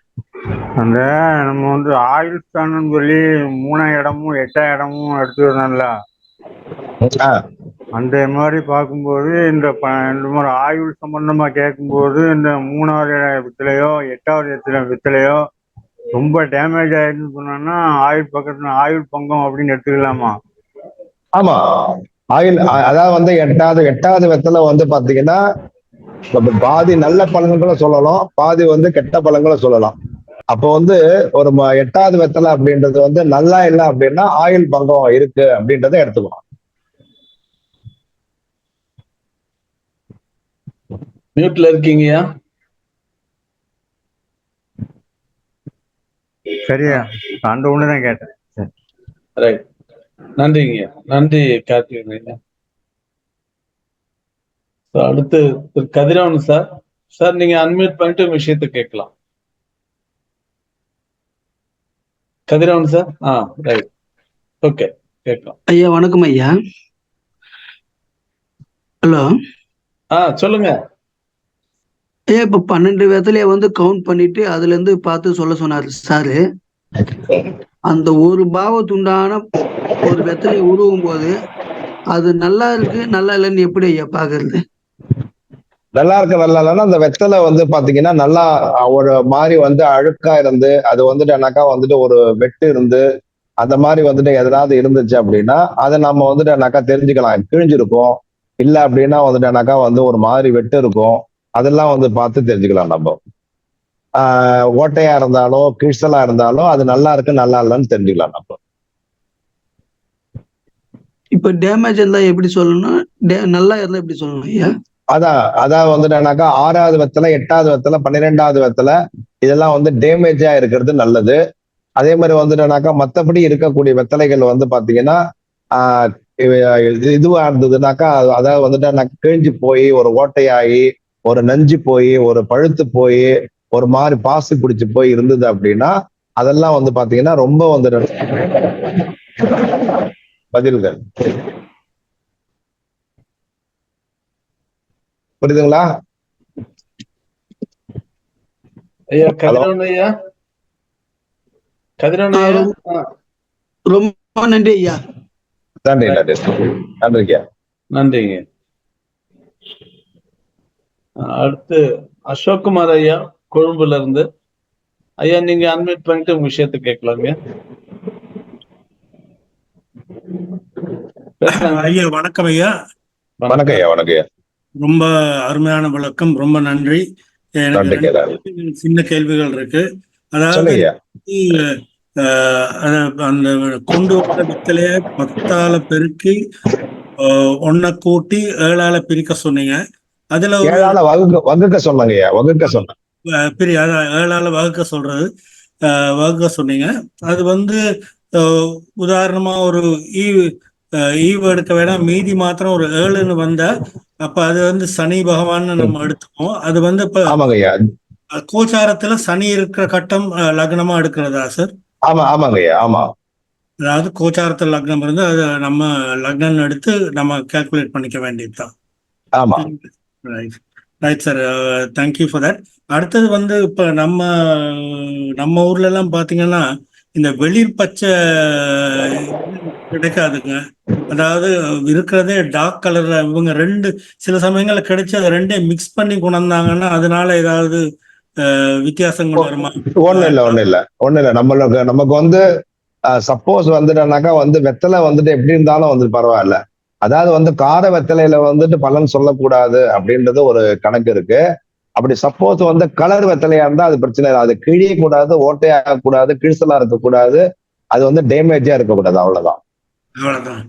கார வெத்தலைன்னா என்ன சார்? கார வெத்தலைன்னா இப்ப வந்துட்டானாக்கா தமிழ்நாட்டுல வந்து கார வெத்தலை காரம் போட்டா நாக்கே வந்து தெடிச்சு போயிடும். அந்த மாதிரி வெத்தலையில வந்துட்டு பலன் சொல்லக்கூடாது. எப்படி தெரியும் சார் கார வெத்தலை? அது போட்டு பார்த்தா தெரியும் சார். வெத்தலைன்னு சொல்லுவாங்க. Okay okay okay. ரொம்ப விஷயங்கள் சொன்னீங்க சார், ரொம்ப நன்றி. Thank you very much. நன்றி நன்றி sir. Thank you. Hello hello Lakshmi madam பேசலாம் நீங்க. நமஸ்காரம் சார். எல்லாருக்கும் குருமார்க்கு நமஸ்காரம், ஸ்ரீனிவாச நமஸ்காரம். ஐயா உங்களுக்கு நமஸ்காரம் சார். வெத்தலை உடம்பு எல்லாமே நுனி வேற நல்லா இருக்கு. പക്ഷെ துணி மாத்திரம் நமக்கு இல்லை சொன்னா அது நம்ம எப்படி எடுக்கலாம்? அந்த கடைசியில நுனி இருக்கே அது டேமேஜ் எடுக்கலாமா? நமக்கு வெத்தலை பார்க்க அழகா இருக்கு, எல்லாம் ரொம்ப லட்சணமா இருக்கு. இது வந்துட்டு ஒரு நல்ல கேள்வி. அதாவது வந்து ஒரு கேக்குதாமா? இப்ப கேக்குதா? கேக்குது சார், சொல்லுங்க. இப்ப கேக்குது. அதாவது வந்து நுனி அப்படின்றது வந்து நமக்கு வந்துட்டு நுனி அப்படின்றது லட்சுமி கடாட்சம். அதே மாதிரி வந்துட்டு அந்த காம்பு அப்படின்றது வந்து ஒரு ஆதாரம். அப்போ ஆதாரம் அப்படின்றது வந்து எந்த வெத்தலைக்கு வந்து நமக்கு காம்பு இல்லையோ அந்த வெத்தலையினுடைய பலமே போச்சு அப்படின்றத எடுத்துக்கணும். அதே மாதிரி எந்த வெத்தலைக்கு வந்து நுனி இல்லையோ அது வந்து அதனோட தனத்தினுடைய ஆதாரம் அப்படின்றது போச்சுன்னு அர்த்தம். அப்போ 2வது வெத்தலைக்கு வந்து நுனி இல்லை அப்படின்னு பாத்தீங்க அப்படின்னா அதுக்கு வந்து தன கடாட்சம் கிடையாதுன்றதை எடுத்துக்கணும். அதே மாதிரி வந்துட்டு ஃபர்ஸ்ட் வெத்தலைக்கே நமக்கு வந்து அந்த காம்பு இல்லை அப்படின்னா அவ வந்துட்டு ஒரு தலைமைக்கும் அவ வந்துட்டு வந்து வேலைக்கு ஆக மாட்டாப்ல. அதே மாதிரி வந்துட்டு வந்து ஒரு ஃபர்ஸ்ட் வெத்தலை அப்படின்றது காம்பு இருக்கணும். அப்ப காம்பு நல்லா டெப்தா நல்லா வளைஞ்சு கொடுக்காம நீட்டமா இருந்தது அப்படி மியூட்ல போயிட்டு சார். மாட்டாப்ல மறுபடியுமா இப்ப பரவாயில்ல, இப்ப கேட்கும். அதாவது வந்து காம்பு வந்து நீட்டமா இருக்கணும். வளைஞ்சு கொடுத்தாக்கா அவன் வந்து வளைஞ்சு கொடுக்குறவன்னு அர்த்தம். நீட்டமா இருந்தா நல்லா ஸ்ட்ராங்கான பர்சன் அர்த்தம். அதே மாதிரி வந்து தலை அந்த காம்புன்றது வந்து கட் பண்ணி இருந்ததுன்னா பாதி இருந்துச்சுன்னா அந்த வெத்தலைக்கும் அதுக்கு உண்டான பலனுக்கும் நமக்கு வந்துட்டு அதிகமா பலனை வந்து சொல்லக்கூடாது அப்படின்றத எடுத்துக்கணும்.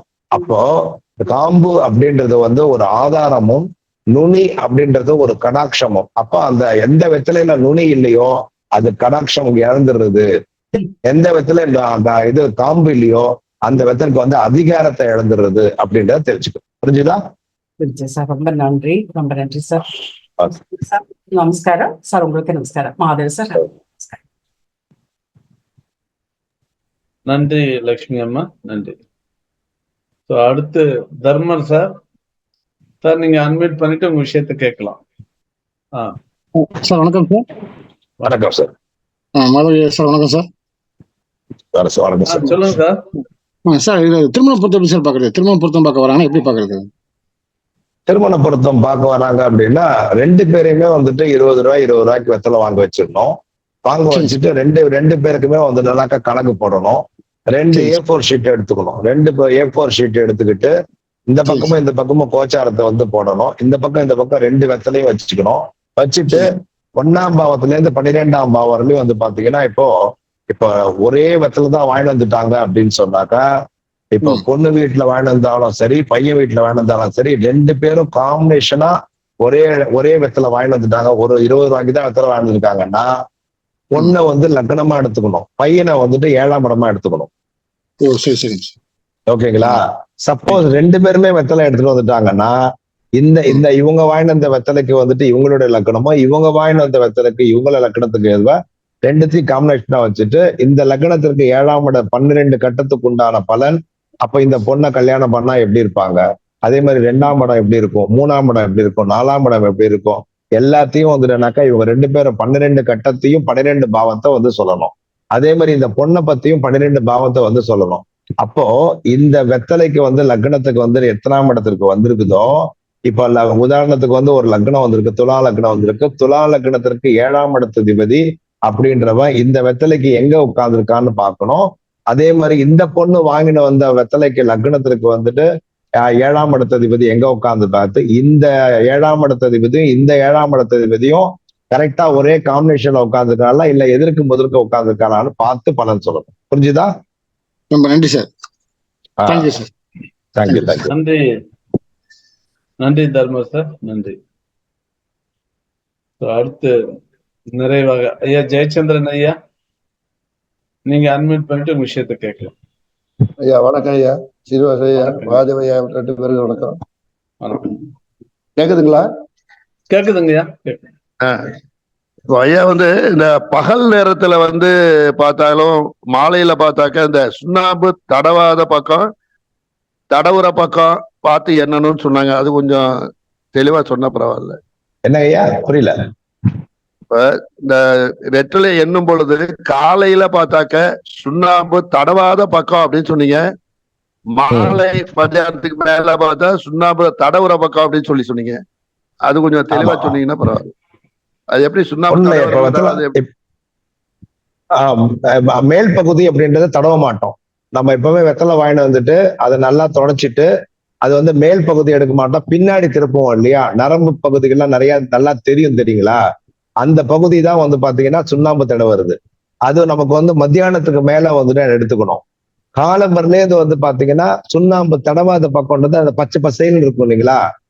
அந்த கிரீன் கலர்ல இருக்கிறத வந்துட்டு எண்ணணும். அப்போ இப்போ வந்து உதாரணத்துக்கு வந்துட்டு இந்த வெத்தலை இருக்கு அப்படின்னா இது வந்து கிரீன் பக்கம்னு வச்சுக்கோங்க.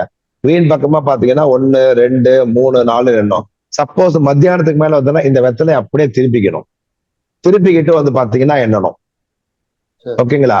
இன்னொன்னு இருக்கு, சப்போஸ் வந்துட்டு காலம்பரையோ சாயந்தரமோ அவங்க எப்ப வந்துடுறாங்களோ இந்த வெத்தலையை வந்துட்டு அவங்க சுண்ணாம்பு பக்கம் திருப்பி இப்படி கொடுத்துட்டாலும் இல்ல இப்படி திருப்பி வந்து பச்சை சைடு கொடுத்தாலும் அப்படிதான் எண்ணணும். சப்போஸ் காலம்பரை ஒரு 7 மணிக்கு வந்துட்டாங்க, சுண்ணாம்பு தடவர பக்கம் இப்படி திருப்பி கொடுத்துட்டாங்கன்னா நாம திருப்பி எண்ணக்கூடாது. அவங்க எப்படி கொடுத்தாங்க அப்படியே எண்ணணும். சரி, அது இந்த ஒரு டவுட் தான் எனக்கு நிறைய வந்தது.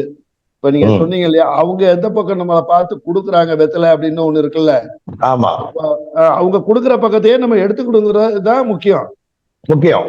அவங்க பொதுவா தட்டுல வச்சு கொடுத்துட்டாங்க, சுருட்டி கட்டி அப்படியே வச்சுட்டாங்கன்னு சொன்னா நம்ம என்னன்னு அப்படி.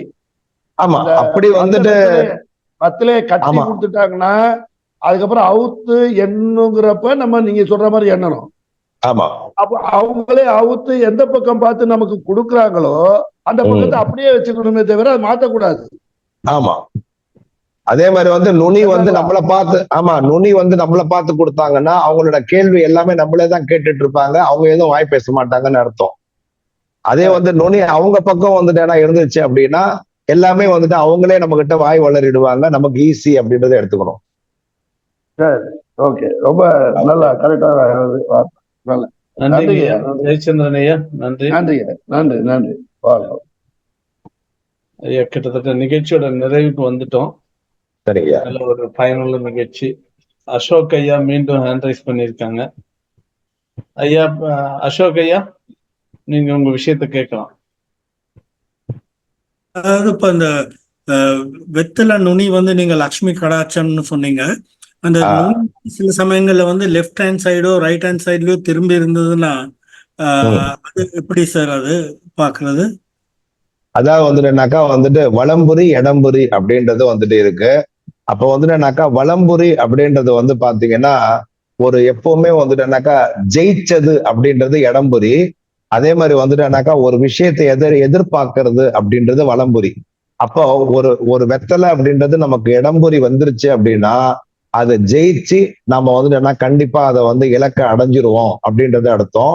அதே மாதிரி வலம்புரியில வந்துட்டு வலம் பக்கமா வந்துட்டு ஒரு வெத்தலை இருக்கு அப்படின்னா அந்த வெத்தலைக்கு வந்துட்டு நமக்கு வந்துட்டு அதுக்கு முயற்சி பண்ணணும். முயற்சி பண்றது சரியான முறைதான் அப்படின்றத எடுத்துக்கணும்.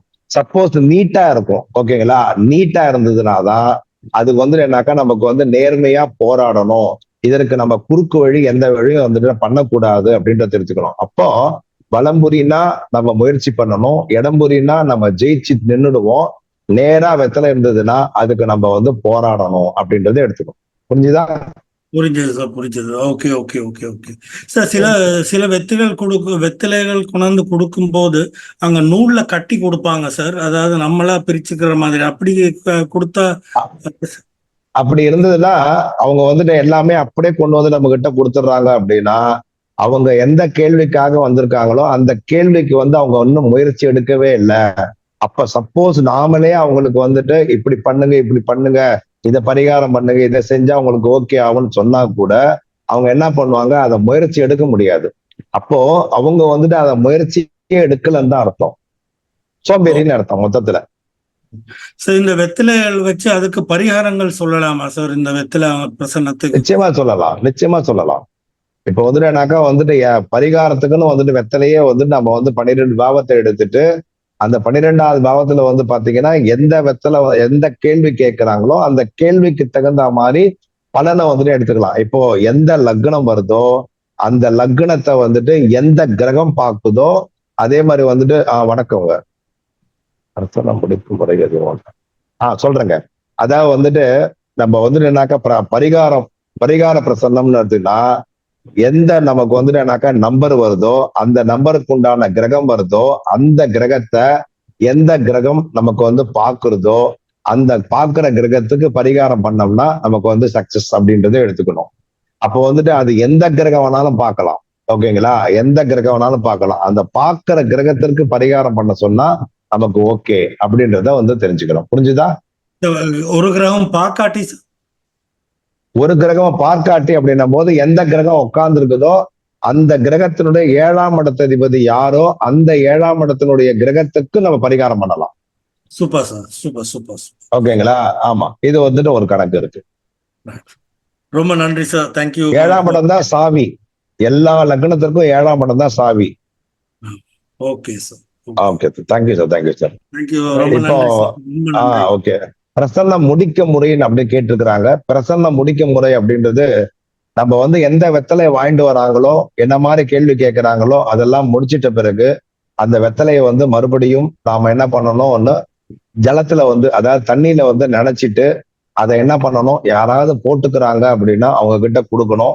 எக்காரணத்தை கொண்டும் அதை வந்து பிரிட்ஜில் வைக்கிற மாதிரி வச்சோ இல்லைன்னா நம்ம வந்து சாதாரண இப்படி தூக்கி போட்டு அது காஞ்சோ இருக்கக்கூடாது.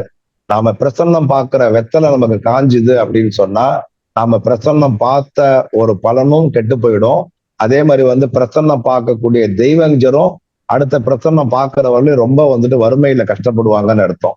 அப்போ வந்து பிரசன்னம் பார்க்கிற வெத்தலை எப்பவுமே வந்து காஞ்சி போக்காத அளவுக்கு அதை மத்தவங்க சீக்கிரம் அதை போட்டுடுற மாதிரியும் அதை வந்து பலன் பெறுற மாதிரியும் நம்ம கொடுத்தாதான் அந்த பரிகாரம் நம்ம சொன்னதுக்கே உண்டான ஒரு பலன்றதை அப்படி எடுத்துக்கணும் நாம். ரைட். நம்ம சித்ராமா கேள்வி அவங்களுக்கு பதில் கிடைச்சிருக்குன்னு நினைக்கிறேன். ரைட். அடுத்து தர்மர் ஐயா. ஐயா நீங்க அன்மியூட் பண்ணிட்டு உங்க விஷயத்தை கேட்கலாம். சார் வணக்கம் சார். வணக்கம் சார். வணக்கம் ஐயா. ஒரு நீண்ட நாள் நோயை பற்றி கேள்வி கேட்க வராங்க, அது எப்படி சார் பரிகாரம் நடக்குது? அதாவது ஆறாம் இடம் என்பது வந்து நோயே, 8ஆம் இடம் என்பது நீண்ட நோய், 12ஆம் இடம் என்பது படுக்கையா இருக்கக்கூடிய நோய். ஓகேங்களா? நம்ம இப்படி பிரிச்சுக்கணும். அப்போ 6ஆம் இடம் என்பது வந்து சாதாரணமா நம்ம நோயை குறிக்கக்கூடியது. 8ஆம் இடம் என்பது வந்துட்டு அது தீர்வே கிடைக்காம அலையக்கூடியது. 12ஆம் இடம் என்பது வந்து பாத்தீங்கன்னா படுத்த படுக்கையா வந்துட்டு ஒண்ணு பெட் ரெஸ்டா வந்து வீட்டுல இருக்கிறது, இல்ல அப்படின்னா வந்துட்டு இதுல ஹாஸ்பிட்டல்ல போயிட்டு இருக்கிறது. அப்போ நமக்கு வந்து நம்மளுடைய லக்னாதிபதி அப்படின்றவர் வந்து பாத்தீங்கன்னா இப்ப 6, 8, 12 அப்படின்னு பார்க்கும்போது நம்மளுடைய சுகஸ்தானாதிபதி அப்படின்றவர் வந்து நம்மளோட 4ஆம் இடத்த அதிபதி கூட 8ஆம் இடத்த அதிபதியோ இல்ல வந்து 12ஆம் இடத்த அதிபதியோ சேர்றதை விட பாக்குறது வந்துட்டு பரிகாரத்துக்கு உண்டான தீர்வு. புரிஞ்சுதா? ஓ சரி சரி. எப்பவுமே 4ஆம் இடத்த அதிபதி கூட 8ஆம் இடத்த அதிபதி 12ஆம் இடத்த அதிபதியும் சேரக்கூடாது. சேர்ந்ததுன்னா அதிகமாக்கிறோம். இதுவே வந்து 4ஆம் இடத்த அதிபதி 8ஆம் இடம் 6ஆம் இடம் 12ஆம் இடத்த அதிபதியை பார்த்துச்சு அப்படின்னா ஓகேங்களா, 8, 6, 12 பார்த்துச்சுன்னா தீர்வுன்னு அர்த்தம். அப்போ ஒரு கிரகம் சேர்வதை விட பார்க்கிறது தான் வந்து பெஸ்ட்ன்றத தெரிஞ்சுக்கணும். ஓகேங்களா? நன்றி தர்மர் சார். லக்ஷ்மி அம்மா மறுபடியும் அம்மா கேட்கலாம். சொல்லுங்கம்மா. பேசலாம். பேசுங்க.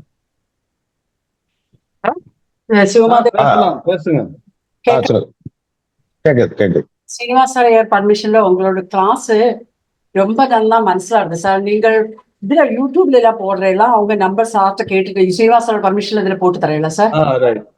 கண்டிப்பா சார் சொல்லிடுவாரு. மெசேஜ்ல போடுவோம், எல்லாரும் யூஸ் பண்ணிக்கலாம். ரொம்ப நல்லா இருக்கு சார். மகாதேவ ஐயர் சார் ரொம்ப நமஸ்காரம். ஸ்ரீனிவாசருக்கு நமஸ்காரம், நன்றி சார். உங்கள்ட்ட படிக்கணும் இருக்கு, அதுக்கு தான் உங்க நம்பர் கேட்கறேன். சரி ஓகே.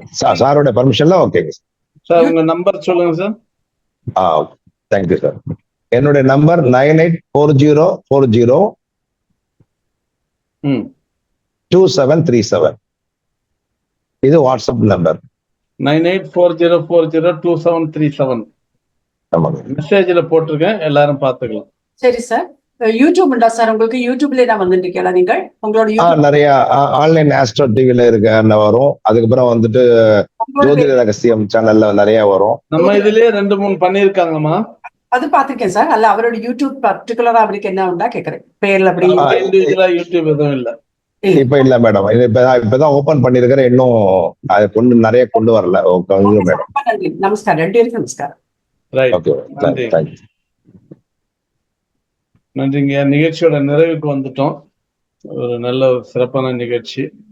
நிறைவா நீங்க ஏதாவது சொல்லணும்னா சொல்லுங்க, நிகழ்ச்சியை பூர்த்தி பண்ணிக்கலாம். ஐயா நானாயா? நீங்க தான் நிறைவா ஏதாவது சொல்லணும்னா சொல்லுங்க, நிகழ்ச்சியை பூர்த்தி பண்ணிக்கலாம். இந்த வெற்றிலை பிரசன்னம் அப்படின்றது ரொம்ப ஈஸி.